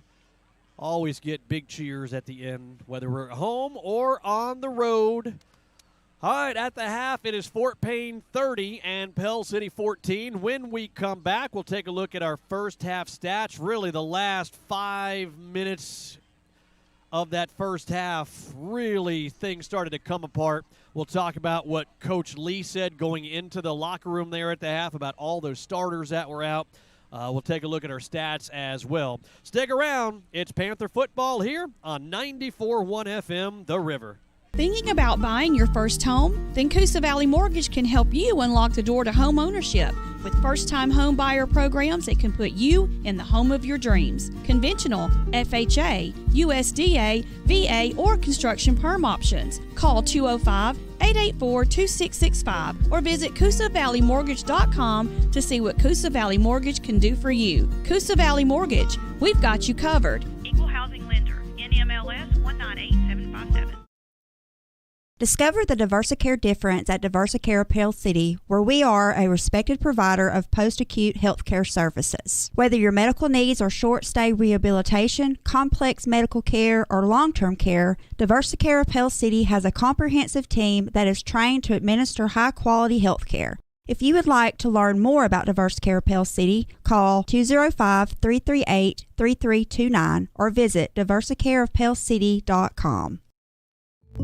Jake from State Farm. I would like to formally extend my gratitude for the Russell rate on my insurance. Do you mean surprisingly great rates from State Farm? I don't believe in accepting help, but I'll make an exception. Here's the deal, Russell. There's no special rate. These prices are for everyone. Consider us square. I made that from memory. I know your face that well. For surprisingly great rates and great service, call State Farm agent Bart Perry in Pell City. Like a good neighbor, State Farm is there. Looking for a little more comfort in your life? Don't think you can afford a top brand heating and cooling system? Well, Carrier has the right solutions for every budget. And at Allen Service Company, they'll show you the full lineup of best-in-class home comfort systems. Turn to the experts at Allen Service Company, where financing is available, subject to credit approval. Call 205-338-2311, 205-338-2311, or visit online at allenservicecompany.com. Since 2002, State Representative Randy Wood has been serving the people of District 36 with pride and integrity. Randy Wood also knows what it's like to run a small business, having owned and operated Wood's Auto Body Shop for years. And Randy also served in the Alabama National Guard. State Representative Randy Wood, a proud supporter of athletic and academic excellence in Alabama schools. And go Panthers! This is Teresa Carden with Lake Home Loans at Classic Home Mortgage. Our team works together to carry you to your goal to purchase or refinance for better rates, shorter terms, or cash out, or all three. Good luck to the Pell City Panthers for a winning season. Play-by-play and working together, you can win. Let our team take you play-by-play to your home loan goals. Teresa Carden, Classic Home Mortgage, 205-405-0603. That's 205-405-0603. Hi, I'm Adam Stocks, owner of 94.1 FM The River. Thanks for watching high school football here on our social media platforms, whether you're watching Pell City or Springville. Also want to thank our advertisers who support us and allow us to bring this product to you absolutely free of charge. You pay nothing to watch this broadcast thanks to our advertisers. So if you need their services, please give them a call. If you know them or you're around town, stop by, let them know that you appreciate them supporting our communities and our teams, and we ask that you do the same. If you have a business that you would like to get in front of nearly 20,000 eyeballs every Friday night, between Pell City and Springville, nearly 20,000 views for these two football broadcasts, you can shoot us an email, adamstocks@theriver941.com. That's adamstocks@theriver941.com. Go Panthers, go Tigers. Why didn't somebody put some powder on that guy's head before he cut that commercial? At the half, it is Fort Payne 30 and Pell City 14. Great job by the Pell City High School Marching Band of Gold. As we take a look at our first half stats, I thought we were. Hold on. Lance Bowman getting the headphones on here, taking the halftime. Yeah. Did you stretch? You got all stretched out and everything? All right, our halftime stats brought to you by Allen Service Company. Get these hockey goons out of here so we can concentrate. Two real highlights in the first half. The performance by Baylor Smith, 13 of 18 through the air. Actually, Baylor was 13 of 17. Gross had one incompletion. So passing overall, 13 of 18 for 161. Baylor Smith, 13 of 17 for 161. Borden, 10 of those catches went to him for 139 yards and a touchdown. So Baylor had one touchdown, one interception in the first half. Smith had 2 catches for 23 yards. Gross had 1 reception for 9 yards. And Berry had a catch for 10 yards. Bedford out of the backfield, 2 receptions for 2 yards. On the ground, Adam, not a lot to talk about. Yikes, that's the first time I really looked at our rushing attack, or lack thereof. Yeah, 8 rushes for 22 yards. Reese, 2 rushes for 1 yard. Bedford, 4 carries for 21 yards. He's our high man. Smith, 2 carries for no yards. Yeah, you look at our total rushes, man, 8 rushes, 22 yards. That's less than, obviously, 3 yards per carry. And looking on the other side, Fort Payne averaging about 8 yards per carry. We got the 2 touchdowns we can take a look at on the replays here in the first half whenever you are ready. This is the first one to Kentrell Borden, I believe, going to be up top as we watch him go there. Nice route by number 2. Great pass by Smith at quarterback. And then we'll take a look at the second touchdown here, second touchdown pass. This one going to Gross, which tied it up at 14 apiece, right across the middle. Number 12, nice grab right there. And it kind of went downhill from there, unfortunately, for the Pell City Panthers. It was 14-14, and I guess, 5-6 minutes left to go in the first half. Fort Payne puts another score up, 21-14, and then it was just a domino effect of doo-doo things happening for the Panthers. Yeah, really thought we were in a spot to at least keep this thing 21-14 at the half, and just couldn't do it. Had the high snap, got the safety. We do the kickoff. Even after the penalty, they had the nice return, and then they were able to tack on another touchdown. It just didn't go well at all for Pell City those last 5 minutes. Yeah, let's take a look at the stats in the first half for the Fort Payne Wildcats. Yowzer, they're on pace for over 500 offensive yards this game. You don't like to see that. Total 264 offensive yards. Through the air, 5 of 10 for 65. On the ground, man, they're just running it down our throats. 25 rushes, 199 yards. That's 8 yards a rush, guys. Yeah, you give up 200 yards in a game. You've had a rough time against the run. Almost 200 and a half. That's tough. Yeah, you heard Coach Lee going into the locker room when Scott asked him. And Coach Lee, he said, I got 6 starters out on defense tonight. And you can see he talked about the young kids that are out there trying to find their position. One of those guys, he's trial by fire, MJ McClooney. He's just a youngster. MJ wearing number 7. I say youngster. I mean, he's a senior, but not a lot of playing time. So he's kind of thrown to the fire. You got Carlos Herring out tonight. Brian Keller, he went out in the first quarter with an injury. And so usually our defense by far is our strong point for the Panthers. And when you've got that many starters out and you got a lot of missed tackles, you got a lot of, bad directions. I say directions as in angles that you're taking as a defender trying to make the tackle. And we're taking some bad angles and just trying to arm tackle. Sometimes it does not bode well. And in this case, it bodes for 25 rushes and 199 yards for Fort Payne in the first half. Yeah, you just hope that Pell City can come out and continue to fight and continue to play hard. There have been some bright signs, some good things happening on offense. Definitely want to see if we can keep getting the ball to Kentrell Borden. He's been our big playmaker.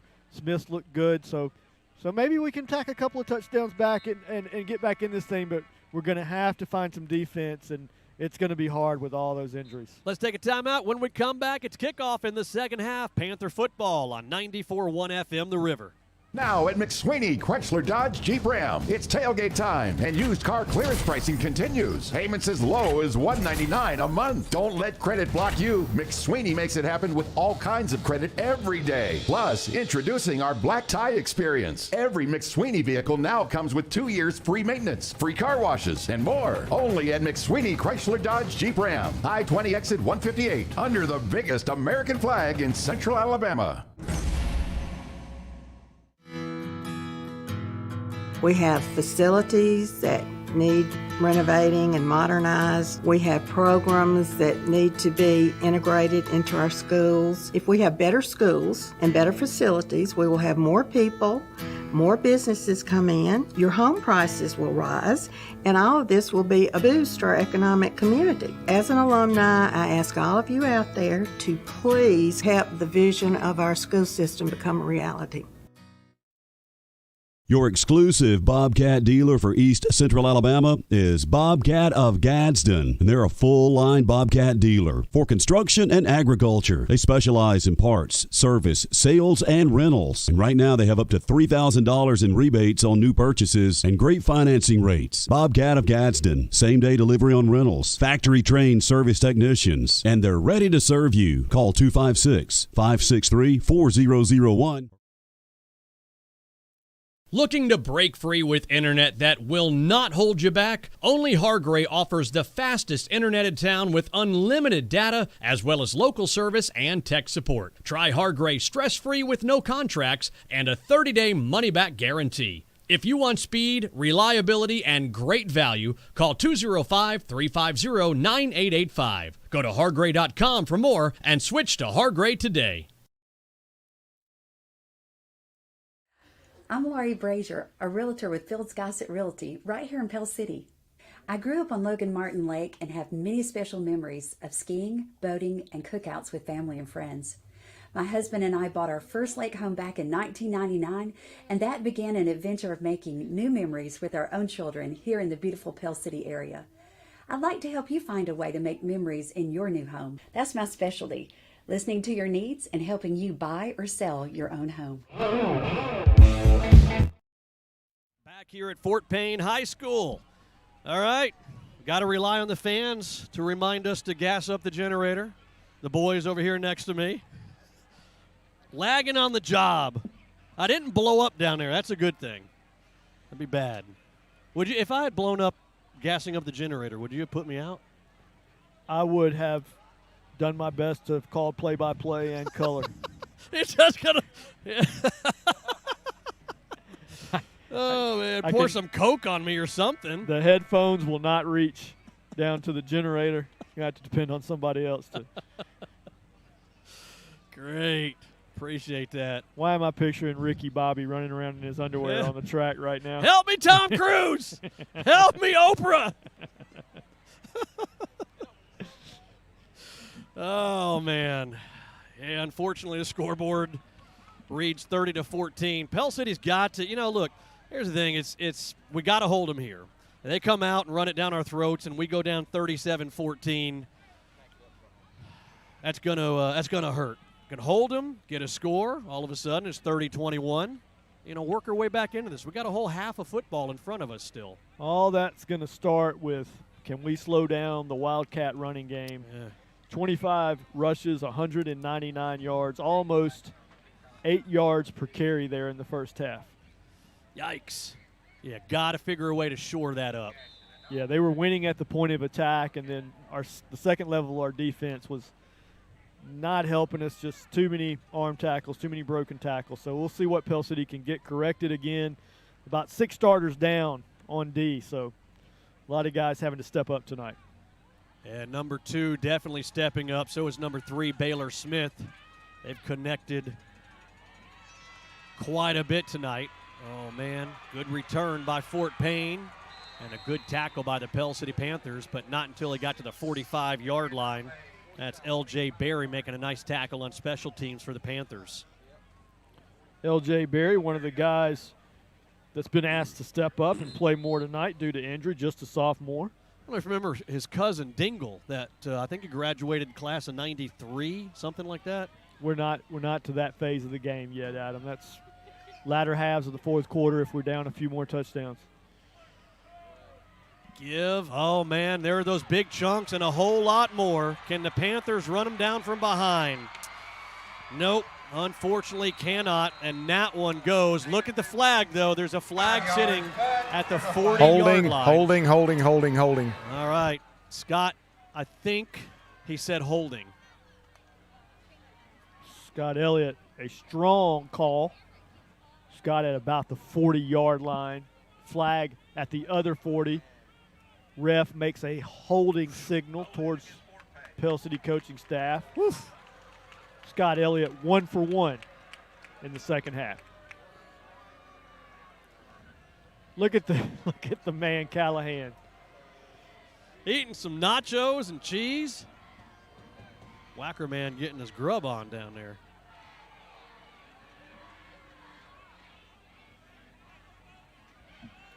Wake Michael up down there. They'll back the ball up to the 49-yard line of Fort Payne after the holding call negates the touchdown run. Here we go. That does negate the big 60-yard touchdown run, but it did show us that there are still big holes right there. This time running left side. No hole right there. Good job by the Pell City Panther defense. The line and the linebackers closing that up. Yeah, nice job by number 64, Matthew Swain, clogging things up in the middle for the Panthers. Yep, the mullet, number 11, Drew Sisson. Of course, he's all over the field. Yeah.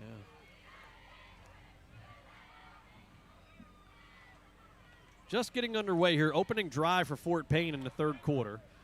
Fort Payne, you see on your screen, 30-14 over the Pell City Panthers.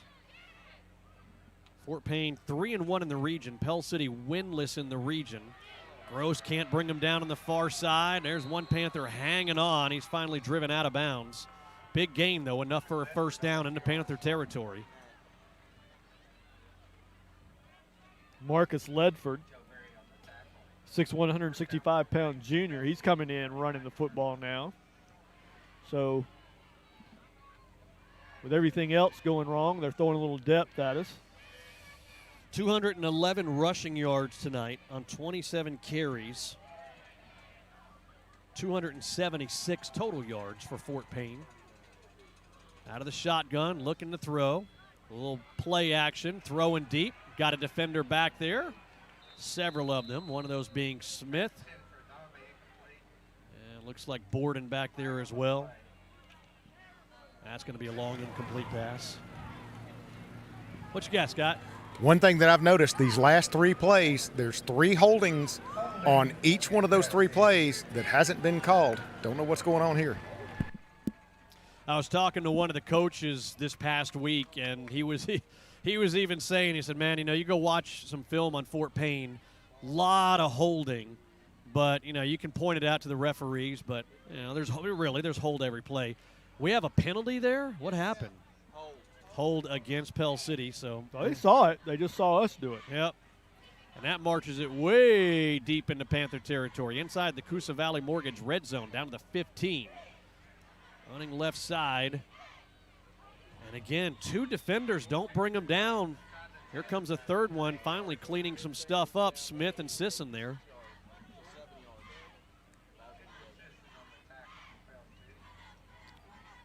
Yeah, Alex Akins, number 11 for the Wildcats, has just bounced off Panther defenders all night long.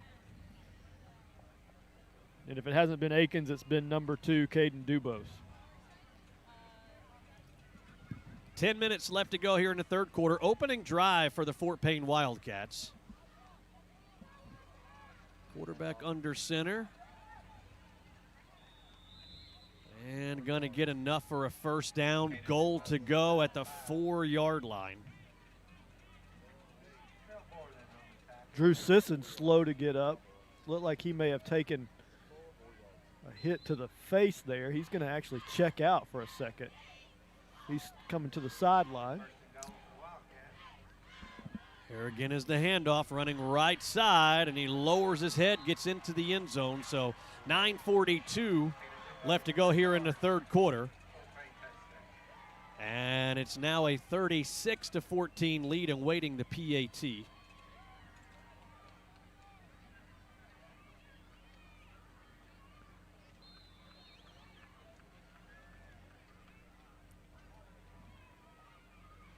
Drew Sisson looks to be okay down there. Yeah, it looks like he's coming to get a little Powerade on the sidelines, getting a little squirt. Got that mullet rocking. I was talking to his mom earlier. Field goal up and, extra point up and good by Alex McPherson, the Auburn commit. But I was talking to Drew's mom when they first got here. And Drew wrestled for a year at Pell City, and I was talking to Drew last week in the indoor, Coach Huff and I. Man, you need to wrestle this year. I said, man, you got that mullet? That mullet would rock some wrestling. Have you seen Drew's mullet up close by any chance? Yeah, just checked it out. Looks good. Brian Bosworth, Oklahoma legend from the 80s, would be proud of that mullet as we've seen the 80s return. I feel your pain, Drew's mom. I've got a high school student rocking the mullet as well. Didn't think that was going to make a comeback, but it has come back strong. Yep, had one of those, man. Jackson had it. I understand Bosworth is in law enforcement now. Is that right? That's just on the Dr. Pepper commercials. Oh. Kicking off from right to left. No chance to return this one. McPherson will boot this one out of the back of the end zone. Did he clear the upright? Oh, he did. He hit it and got it through. God's got it. It's a cannon, dude. It is, man. If you generate just, that much power. You're just now tuning in. We got it on replay. Can you see it? Let's watch this thing. He is committed to Auburn. He's the #1 place kicker in the nation. Watch his replay on the kick. You can watch the ball. And it hits. Get over there, camera. It hits the upright. Bing, right there. And he was, I'm not kidding, y'all, in pregame he was hitting 70-yard field goals. Just a cannon. Here we go. Pell City down 37-14 here in this third quarter. Smith looking far side. Oh, man, and trying to run without the ball. That's going to be incomplete. A rare drop by Colin Smith.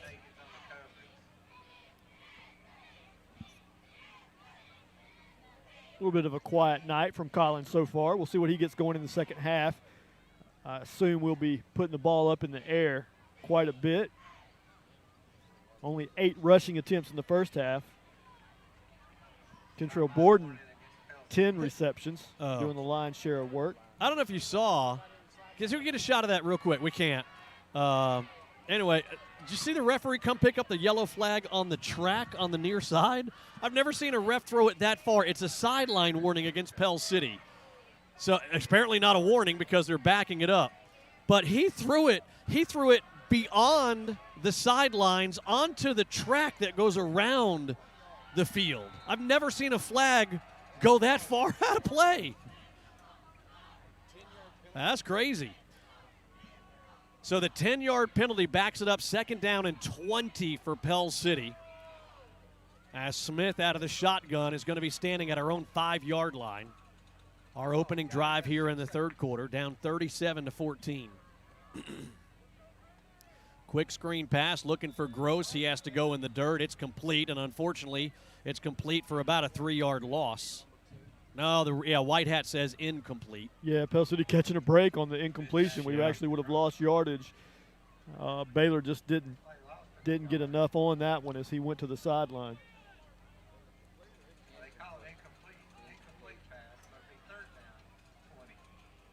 So here's a long 3rd down.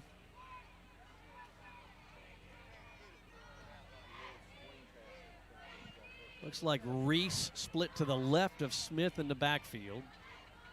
3 receivers down low, 1 up top on 3rd and 20. Here comes some pressure from the backside. Smith gets rid of that. Now he's scrambling for his life, and he's hit as he throws the ball. That's going to fall incomplete. And here's a late flag as it comes down. So let's see what this flag is. They ruled it a fumble? I thought his arm came forward. We got a replay. It's kind of hard to tell. Let's see. They called tip. Looks like roughing the passer. Okay. See what we got. Yeah, let's just run this replay. Let's see what it looks like. You see, you got the pressure coming from the backside, stepping up. Kind of hard to tell on that wide angle what the arm is doing. Yeah, that arm was in motion. No doubt about that.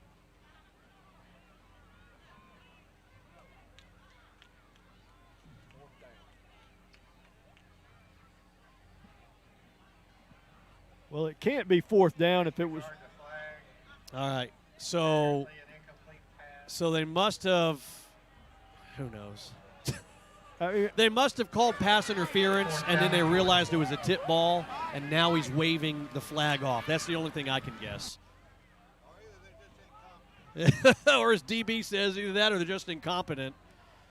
I thought the flag was in regards to a late hit on Baylor Smith. I'm completely lost. So Blackstone back to punt. I believe the last time we had this one, it was sailed over Jake's head about 10 yards and wound up in a safety. This one is a good snap. Pressure. He gets it off. Get us a roll. Come on. Hits it to 38, and it just about dies at the 38-yard line. So a short field for the Fort Payne Wildcats. With 9:12 left to go third quarter, it's Fort Payne 37 and Pell City 14.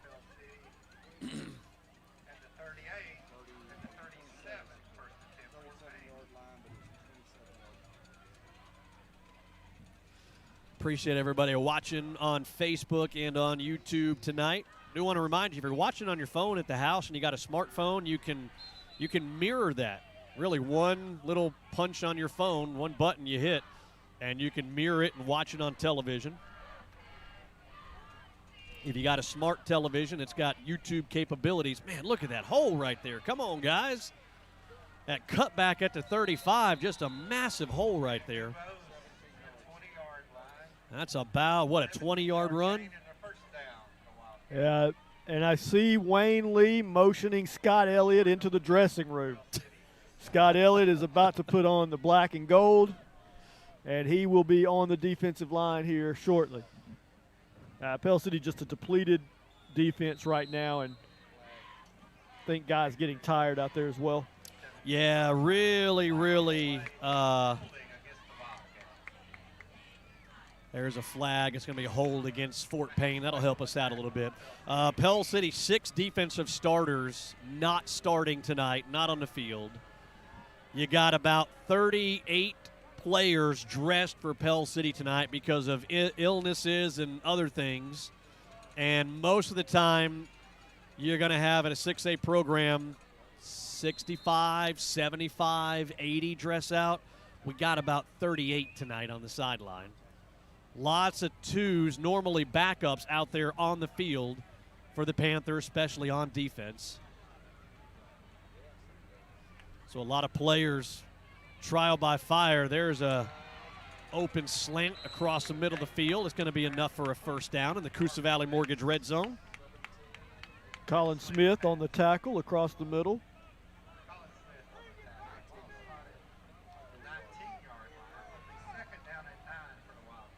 308 total offensive yards for the Fort Payne Wildcats.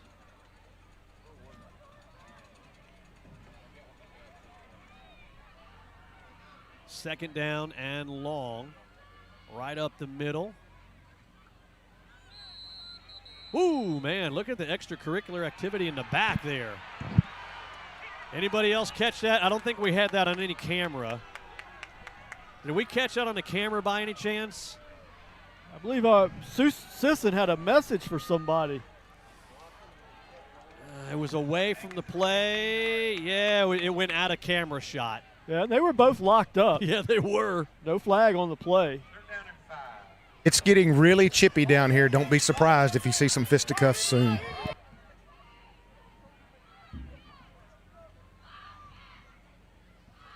$7-16.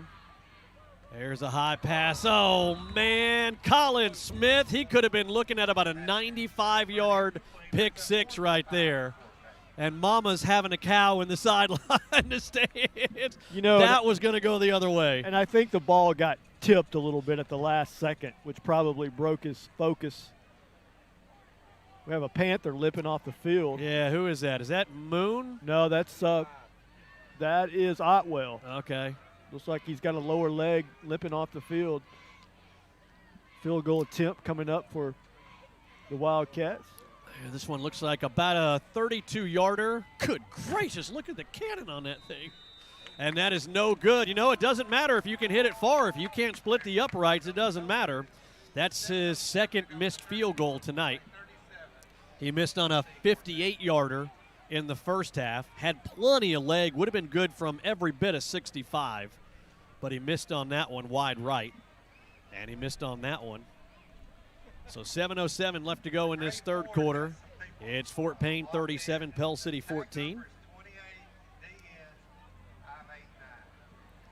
Let's take a look at some stats so far for the Pell City Panthers against your stats brought to you by Allen Service Company. 13 of 21 through the air, 161 yards for Smith, 8 rushes, 22 yards on the ground as a team for Pell City. Oh, and there's a drop ball right there. Yeah, that was just a strike Yeah. on the slant. Is that Barry? Yeah, young guy just didn't pull that one in. Yeah, you got to catch that one. You're on the field. You got to catch that one. Unfortunately, we didn't. Second down and 10 it remains. The ball at the 20-yard line of Pell City. This time, Smith looking to the right. He gets to Day-Day. Makes a move. Pushed out of bounds after a couple of yard gain. Third down and long for Pell City, though.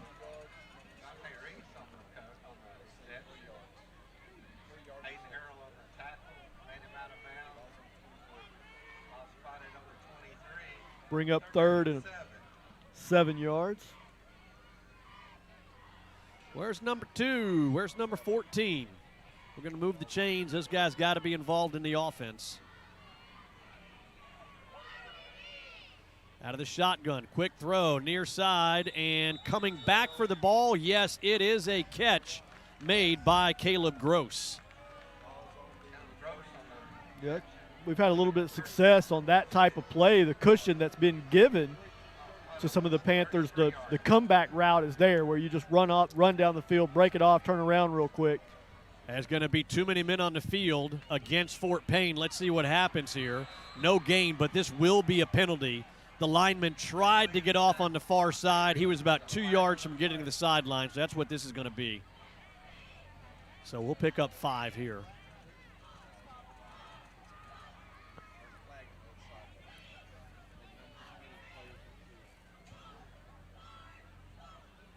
There's the indication from the white hat.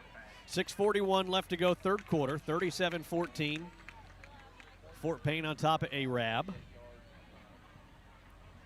We'll take a look at our region standings coming up in just a second, right after this play here. That 5-yard penalty, 1st and 5 now for Pell City from our own 38-yard line. Gross is wide open down low by himself. Oh, we could not get the play off, though. The DB realized it, number 29 in the bottom part of your screen. Coaches were trying to get Smith to realize it to snap the ball. There is the snap. Smith's going to tuck it and run across the 45. Let's take a look at our region standings here. That'll be another Main Street Drugs and Gift Shop first down on the scramble by Baylor Smith, moving the chains. You see Arab on top. They've got a bye this week, sitting at 4-1. You got Fort Payne and Oxford at 3-1. Oxford on top of Springville right now. Fort Payne on top of Pell City. Then you see Springville, Pell City, and Scottsboro there. On the run by Day-Day, and he's a little slow to get up. Boy, another injury for Pell City. Deontay Reese, known by Day-Day in the hallways of Pell City High School. Adam, we also have a flag on the play.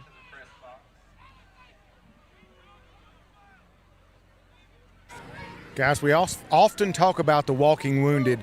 I'm seeing a lot of limping, a lot of twisting, a lot of turning over here on the sidelines. Yeah, I've seen it too. We've had several players come to the sideline tonight. It's just a beat-up squad. And an ejection against Us, I do believe. Yes, yes. Yeah. You know, we had some chippiness out there. Scott pointed it out, and they were going in for a touchdown. I was going to point out, you know, the referees, if they realize it, they're going to have to get a hold of the situation, get a hold of, you know, throwing some flags out there. And we won't single out the player, but one of our offensive linemen has been ejected from the game. I didn't see it, did you? Okay. His dad's sitting right below us, by the way. But, yeah, player ejected for Pell City, and that's a big offensive lineman, so we're going to have a second stringer come in here. So let's kind of reset everything after the penalty, after the personal foul. 6:14 left to go here in this third quarter. Long third quarter, man. It is Fort Payne 37, Pell City 14. And they're going to march this thing way back to the Panther 30-yard line. And it looks like about a 1st and 25. Is that right, Alan? By the way, we're down 7. Well, a 7th starter is coming out of his pads. Otwell with ice on the lower leg, foot area, and he's coming out of his shoulder pads. Smith looking, and he is going to have the ball incomplete. Good sportsmanship there by the DB helping up Kentrell Borden, trying to have some good leadership out there. Should help him up. It looked like pass interference to me. You're right. Like he got there early. He was kind of all over him.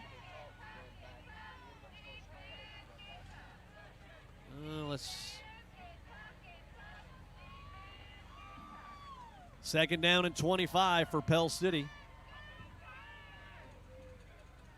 Smith looking to throw, looking across the middle of the field. Now he looks near side to Gross, and Gross does make the catch. Still going to be 3rd and forever. 3rd and about 20 probably for Pell City. What you got, Scott? Where it is on the ejection is supposedly our player threw a punch. Coaches didn't see it. Referee claims that he did, but the player says he was just trying to push the guy off of him. Well, did he land it at least? Get his money's worth at least. Regardless, we're down an offensive lineman, unfortunately. Out of the shotgun on 3rd and long. Smith finding Reese out of the backfield, and that is going to get to the line of scrimmage, and that's it. So here comes a 4th down and long. Yeah, I saw that too, Tiffany. On the near sideline, I don't know if some chippiness by one of the Fort Payne players, and a second one had to come in and separate them from the Panther sideline.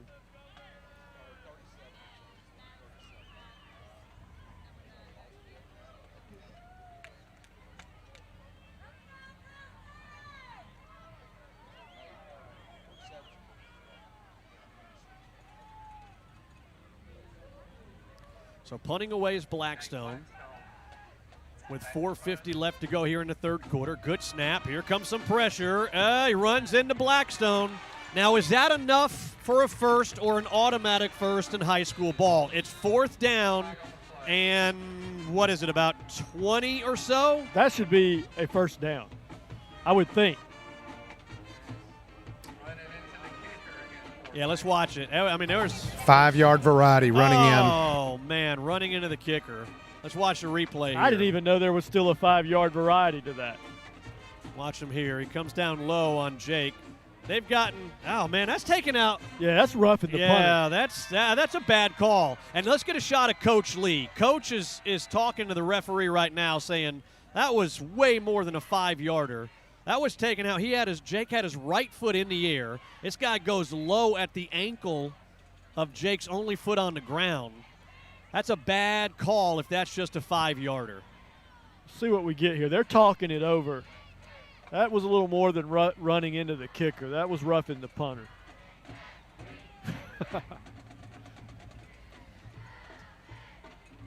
Coaches down here are wondering why that's a 5-yarder because it almost broke his leg. So. Yeah, it was not a 5-yarder. You see the referees there now conversing. Now here comes a ref talking to Coach Lee, explaining it. So we're about to find out.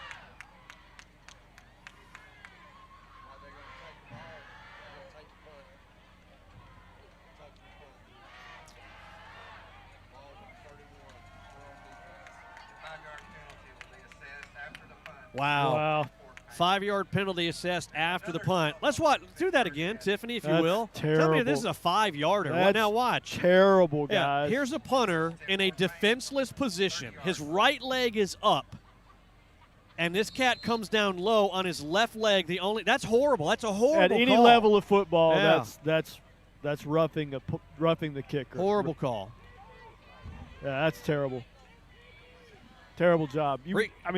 That's risking injury to a play. That's exactly why you put those kind of plays, those kind of calls in a game of football. Here comes the running back after the 5-yard penalty assessed after the kickoff. That's good for an 11-yard gain. That's going to be a first down up to the 41-yard line.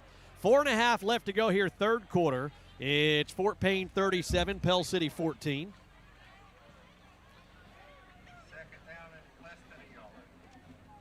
It's turning into just is it me or we just got a really slow third quarter? Dude, here? no, I pointed it out like a half an hour ago. Yeah.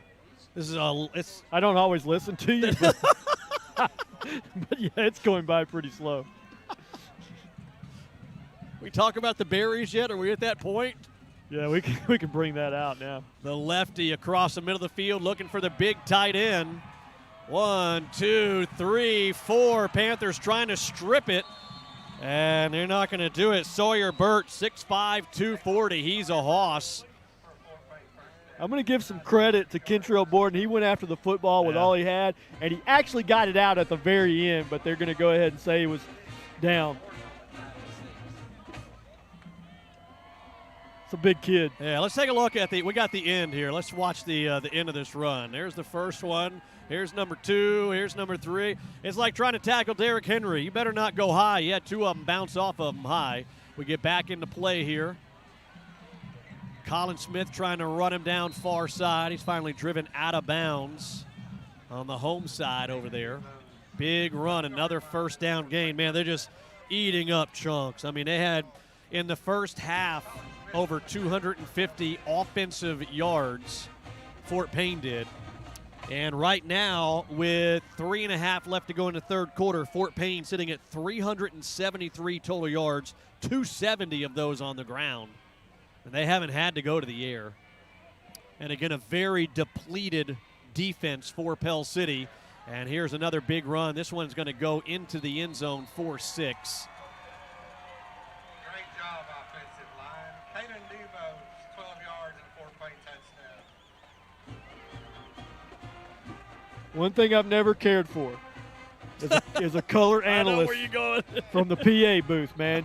That's not your job, bro. Anyway, I guess it can be if he so chooses. And, man, what he said, nice job by the offensive line. They're just total domination right now against guys that are tired, undersized, and struggling. Yeah, the PAT is up and good. So with 3:19 left to go here in this third quarter, it's about how long it's taken. It's Fort Payne 44, Pell City 14. It's Panther football on 94.1 The River. If you're looking for a new primary care doctor, consider a complete health practice.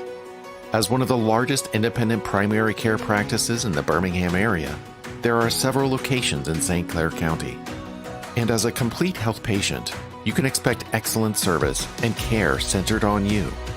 Visit them at CompleteHealth.com to find a practice nearest you. Complete Health. Patients first, always. Back at Fort Payne High School, the Wildcats running wild, unfortunately, on our Panther defense, approaching 300 rushing yards with 3:19 left to go in the third quarter and a 44-14 lead for Fort Payne. This one is going to go 9 yards deep into the back of the end zone. Auburn fans, you're going to enjoy watching that McPherson kid kicking for you for the next 3 or 4 years. Alex McPherson, offered from Auburn, Florida, Georgia, LSU, Tennessee, Texas A&M, #1 kicker in the class of 2022, and he committed to Auburn a few months back. Got a cannon, no doubt about it. 0 for 2 on field goals tonight, though. And John Simpson said, to heck with Halloween. I'm not waiting till October 31st. There's a spin by Day at the 22, hit hard at the 23-yard line. Yeah, got some chippiness out there, but seeing some good sportsmanship here these last couple of drives. A lot of the opposing players helping the other one up on the field. Again, trying to set a good example to the rest of the team. I mean, this game obviously at 44-14 with 2:50 left to go in the game, kind of in hand. Just want to try to get out of here without anybody getting hurt. Smith under all kinds of pressure. He is going to be brought down, one low, one high, and that's going to result in about a 5-yard loss and a sack.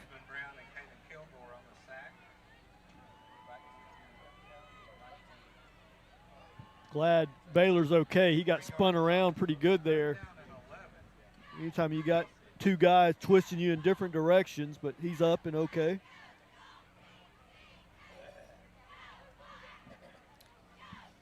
Here comes a 3rd down and long, 3rd and 12 it looks like from up here as we're broadcasting from the visitor side at Fort Payne High School. Throwing scenario, obviously. Dumping it off to Reese, trying to cut back in the middle of the field. Good little run there by Reese, but is that a first? Scott says first down. Yeah, it's close. Scott's waffling on us now. Come on, man. I think it's a first down. Yep. Main Street Drugs and Gift Shop first down. Way to move the chains, Pell City. Keep fighting. Yeah, look, we still got the next 2 games very winnable for Pell City. We're on the road at Scottsboro next week and then at May Jemison. Both those teams are struggling mightily this year. So, opportunity for Pell City. Come out of here with as few injuries as possible. We're already banged up. And see if we can't end the season with a couple of wins. Smith running for his life, just trying to dump it off to somebody nearby, and that's going to go incomplete. Clock stops at 1:29 in the 3rd.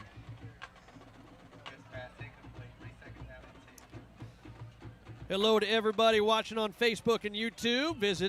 Appreciate y'all checking us out.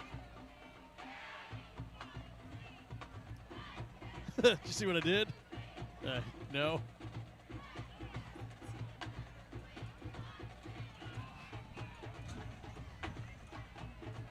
Second down and 10. All kinds of pressure, and Baylor cannot get away from it. And here comes a 3rd down after another sack and a pat on the shoulder pad from the defensive lineman that sacked Baylor.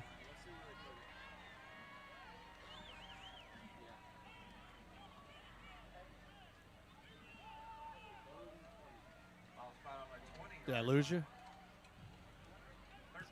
What do you got planned this weekend? You're thinking about it, apparently.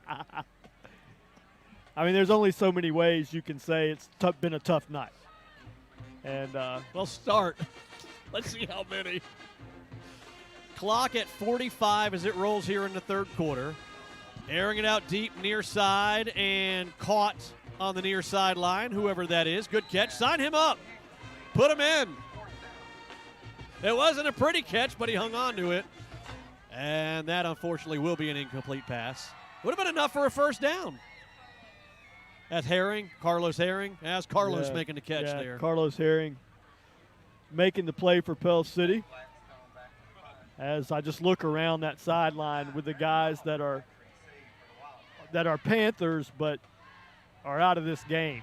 Yeah, a lot of starters. All right, so Blackstone, again, punting this time with his heels at her own 5-yard line to the left. Good snap. Good kick by Jake. Calls for a fair catch. The return man does so right at the FP at the 50-yard line. So another short field.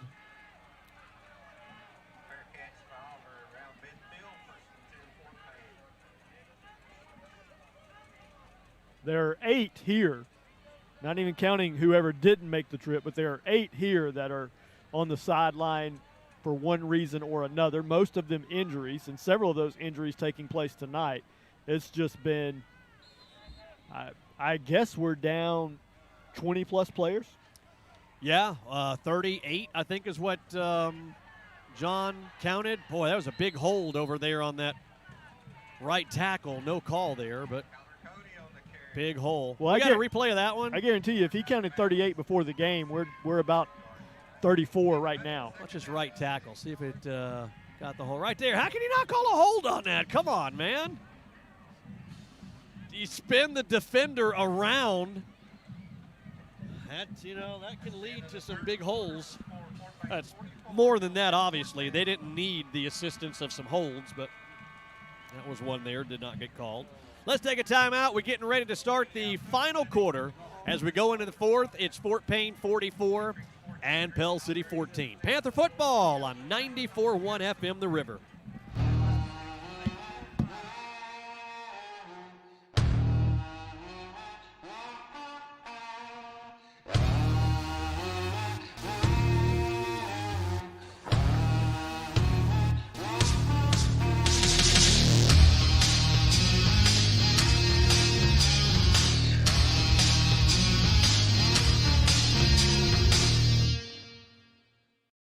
McSweeney Chrysler Dodge Jeep Ram says it's tailgate time. Show off and show off in a new Ram 1500 4-door starting from $34,999 while supplies last. During Ram Power Days, the Pell City Truck Pros feature the largest heavy-duty truck inventory in the Southeast. Buy a new Ram 1500 4-door starting from $34,999 at McSweeney Chrysler Dodge Jeep Ram. I-20 exit 158 under the biggest American flag in Central Alabama.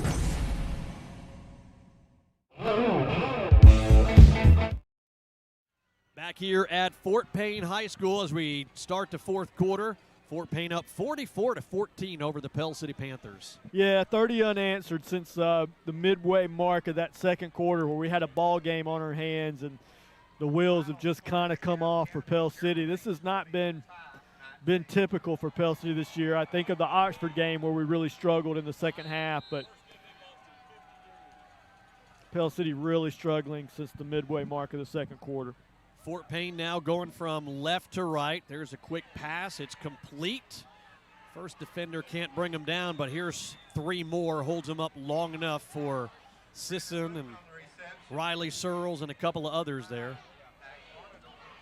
Unfortunately, though, that's going to move the chains for a first down.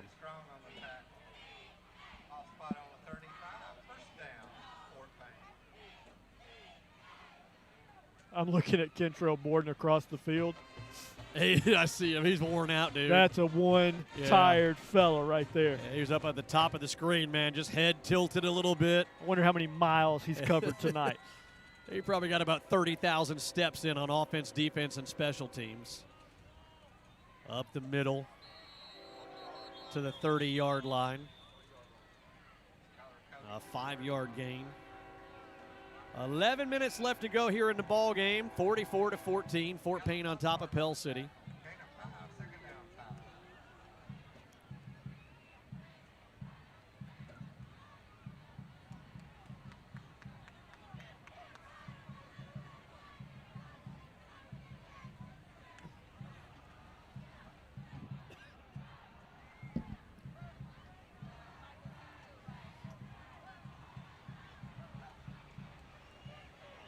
Up the middle, and good penetration there by Pell City. Can't tell the number on that one.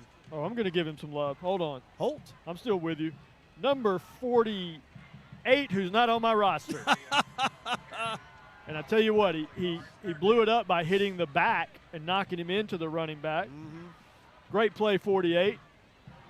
Maybe somebody will send us a message or text us or something. That's old Jubilee Dunbar. You know that Jim Fife Jubilee Dunbar story? I don't. I'll tell you here in a second. Okay. Unfortunately, we have time. Great. Under 10 left to go in the ball game. Quick pass again. There's Jubilee with another tackle for the Panthers. No, that's 29. That's Barry. Yeah. Jubilee was in the area.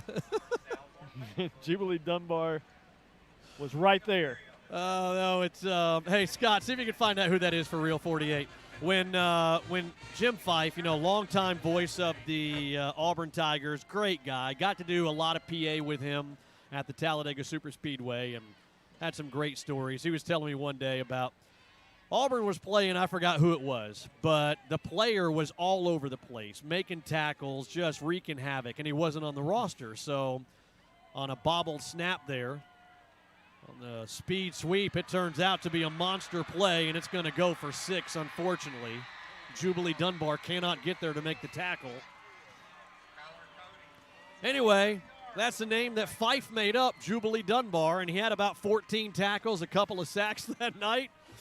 So in honor of the late, great, my friend Jim Fife, anytime we have somebody making some plays, not on a roster, old Jubilee Dunbar. That's great. I think Scott Elliott's got some legit information for us. David Keith. David Oh, Keith. yeah, David Keith. David Keith with the tackle a moment ago. And now The rest of the story. The Wildcats have hung half 100 on us. Plus 1. Got the backup kicker in there, too.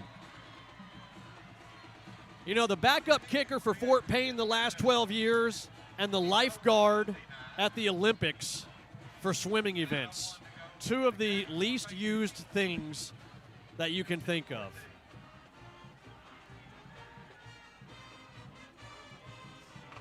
Thought it was witty.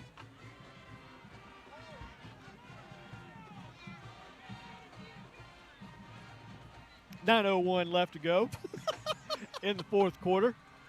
Pell City trailing the Wildcats of Fort Payne. We can talk about the great city of Fort Payne. It's known for McPherson kickers and socks. A country band. They still make a lot of socks up here?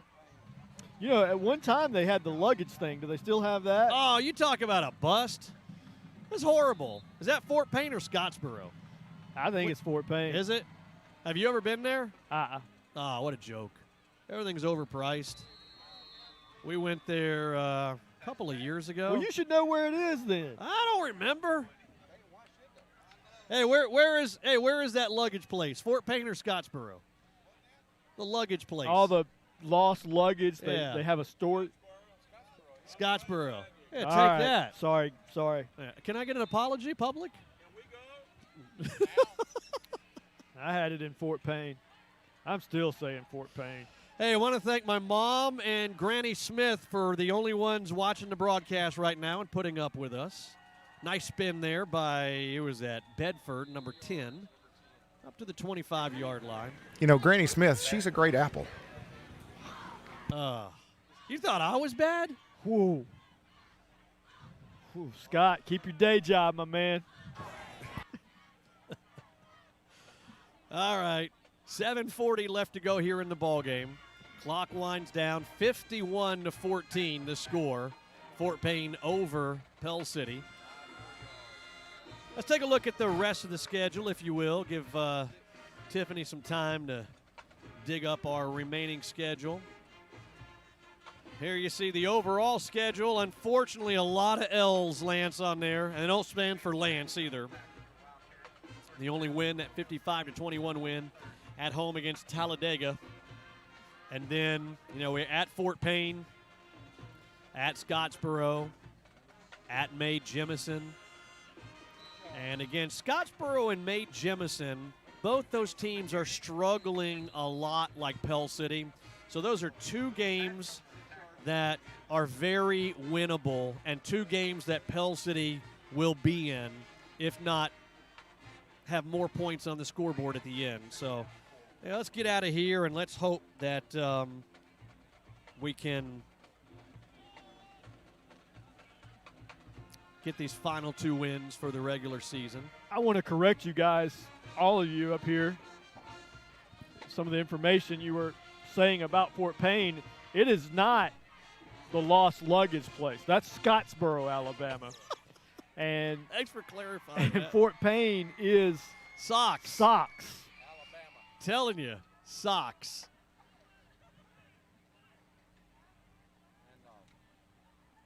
There's Day-Day. Nice stiff arm. Get off of me. Derrick Henry get off of me at the 40. That's should be enough for a Main Street Drugs and Gift Shop first down.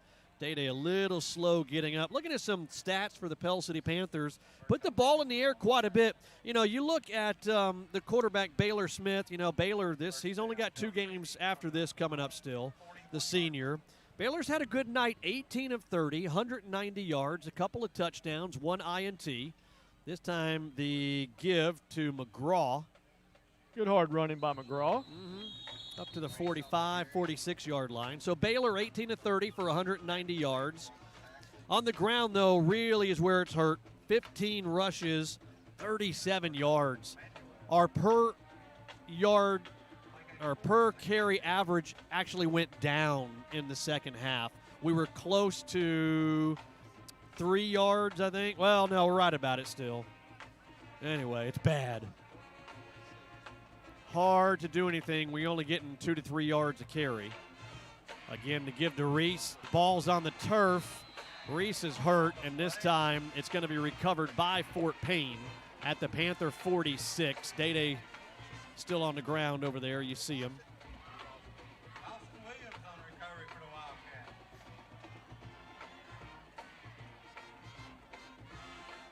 Lots of twos out there for Fort Payne on D, I noticed, and I think we'll probably see a lot of twos coming out here for Fort Payne on this drive on offense. 4:30 left to go here in the ball game, and it's a 51-14 lead for Fort Payne.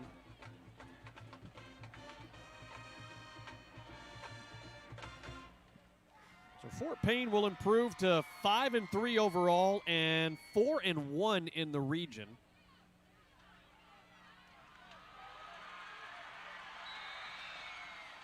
And here comes a big gain by the Fort Payne Wildcats.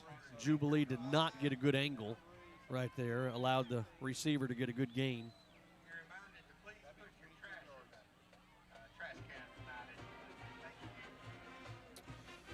Yeah, I was talking with Smitty's mom just a minute ago, and she said that you're up there cackling too much, and she'll be happy to take over play-by-play, but you need to make sure you have a 5-second delay. 5 second, more like 5 day, I think. Good tackle right there by a Panther defender right at the line of scrimmage. Yeah, nice hit by Riley Searles. Broke through. And number 51, man. There's some hands on hips out there on the defense. Again, Panthers missing 6 starters on defense tonight. Lots of youngsters out there. Final from our other game that we live stream, Oxford 26, Springville 17. So Oxford picking up another region win there. And there's a carry inside the 10, inside the Coosa Valley Mortgage red zone, inside the 5. They mark it down at the 5-yard line. Tackle made by Logan Pruis.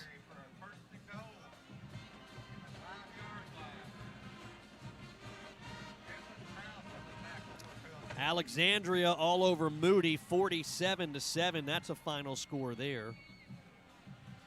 Scottsboro, holy tamale, Scottsboro over Southside in the fourth quarter, 21-18. Didn't see that one.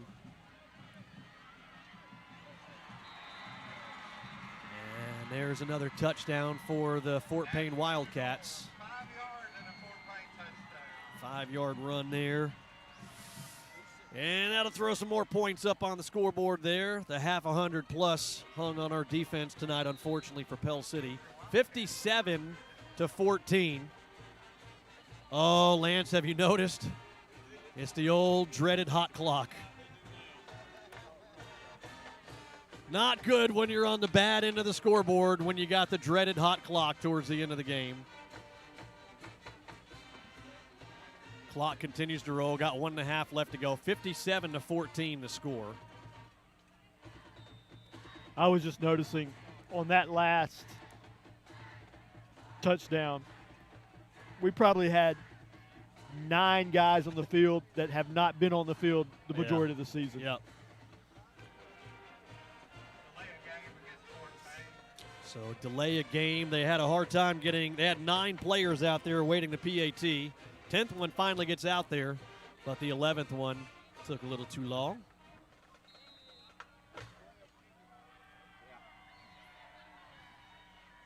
So the PAT turning into a 25-yard PAT. The backup kicker got enough leg, and it is good. As the clock continues to roll after the PAT, so kickoff and maybe, we should get to kickoff, and that's probably about it.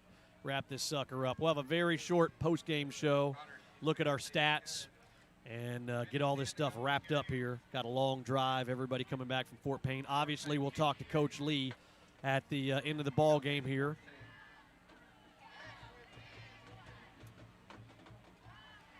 So the clock now under a minute as it winds down.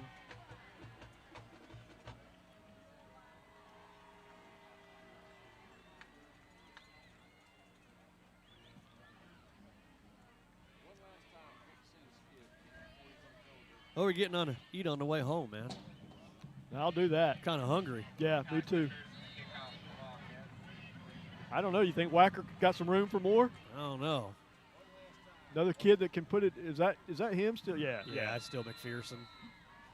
All right, so the clock winds down. Let's see if Coach even runs an offensive play. The clock is still winding at 20 seconds, the hot clock. And, yeah, that's going to be the end of the game. So we're going to exchange some handshakes here as it winds down under 10. And we will lick our wounds and go to Scottsboro next week and then go to May Jemison up in Huntsville. Possibility of that May Jemison game being on a Thursday. Possibility. Just kind of keep that in mind. Fort Payne going to be at Oxford next week.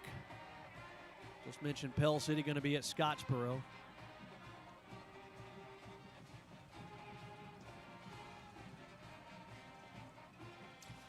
So you see the handshakes there. We're going to talk with Coach Lee after he meets with the players. Tough one, man. Tough. You know, it's like you said earlier. It's tough to really, that last 4 or 5 minutes of the first half, you know, things started to unravel, and then it just kind of dominoed from there. 14-14, about halfway through the second quarter. And then 21-14 late in the first half. Had a bad snap, resulting in a safety. You know, we had some good fortunes there. Recovered a fumble deep in our own territory after we threw the INT, but just couldn't do anything there.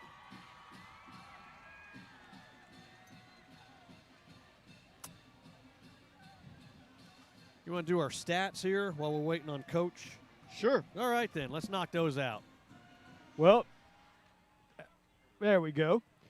Baylor Smith was 18 of 29 through the air for 190 and a touchdown. Had one pick. Gross was 0 for 1 in the passing game when he came in after Baylor had to check out for one play. Great game by Kentrell Borden. He was the main target for Baylor Smith. 11 catches, 146 yards, and a touchdown. Colin Smith, 2 catches for 23 yards. Gross had 2 catches for 19 yards and a touchdown, and I need to go back and give Baylor 2 touchdowns. All night long I've been saying 1 touchdown. Baylor had 2 touchdown passes tonight. Sorry about that, Baylor. And Barry had 5 catches for 32 yards. Bedford a couple of catches for 2 yards. On the ground, not much doing. Pell City 16 rushing attempts for 43 yards.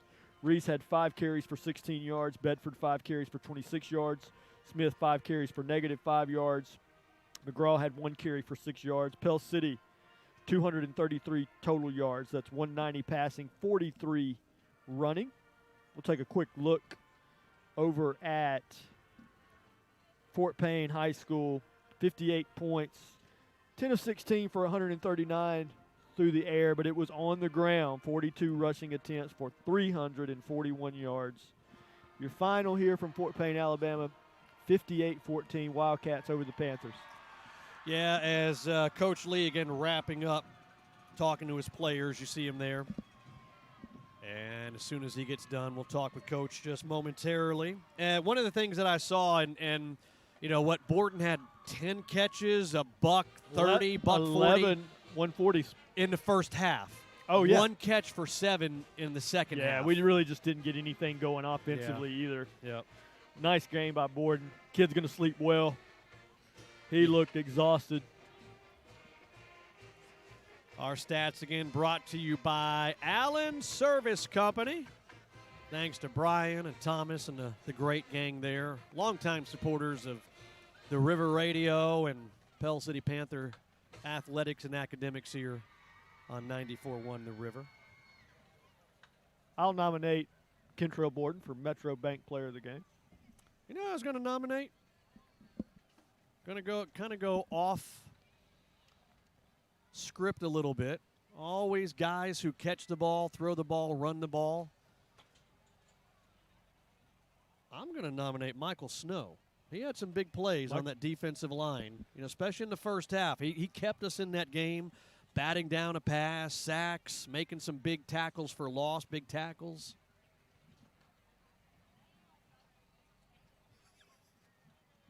No? You don't like my nomination? I think Michael had a great first half. I like the impact plays he made. I think that kid's got a bright future. I look forward to watching number 60. Wait, let me get that number right. 65, yeah. Michael Snow. How about we have co-players of the game? Nothing wrong with that, right? Alan gives a thumbs up. There you go. Alan gives a thumbs up. So co-players of the game brought to you by Metro Bank is coach hooked up. Let's see, where are we? We got to figure out how many people we can put on the field. We gained too much. Do that. Coach, you got us all right? Yeah. Man, depleted on defense, and it really started to show late in the first half, and especially the second half. I ain't never seen nothing like it before in my life. I mean, first play of the game, big offensive lineman. I mean, hell, he can't help it. He fell on the ankle, and we got an ankle swell up as big as a head, and then, it just continued from there. And then we had some. I don't know. The kids went together to eat, which is a good thing, and I got 2 with food poisoning. I'd never seen nothing like it before. I mean, we're scrambling on the buses up here trying to put 11 on the field.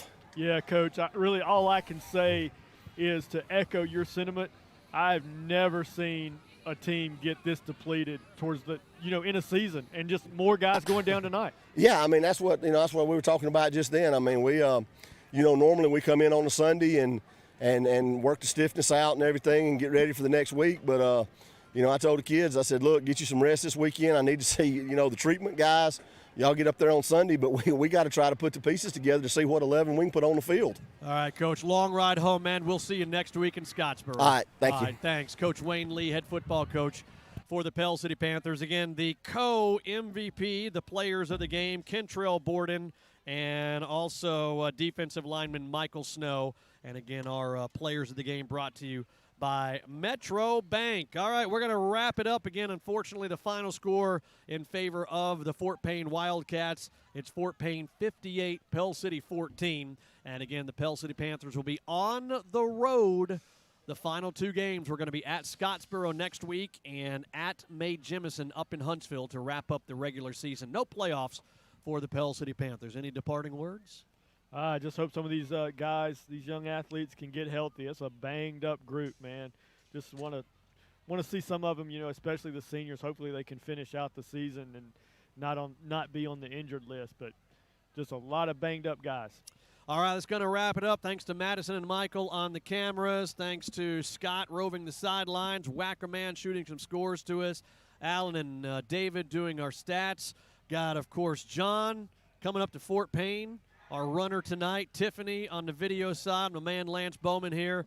I'm Adam Stock. Safe travels for all of our fans back to Pell City. We'll see you next Friday in Scott.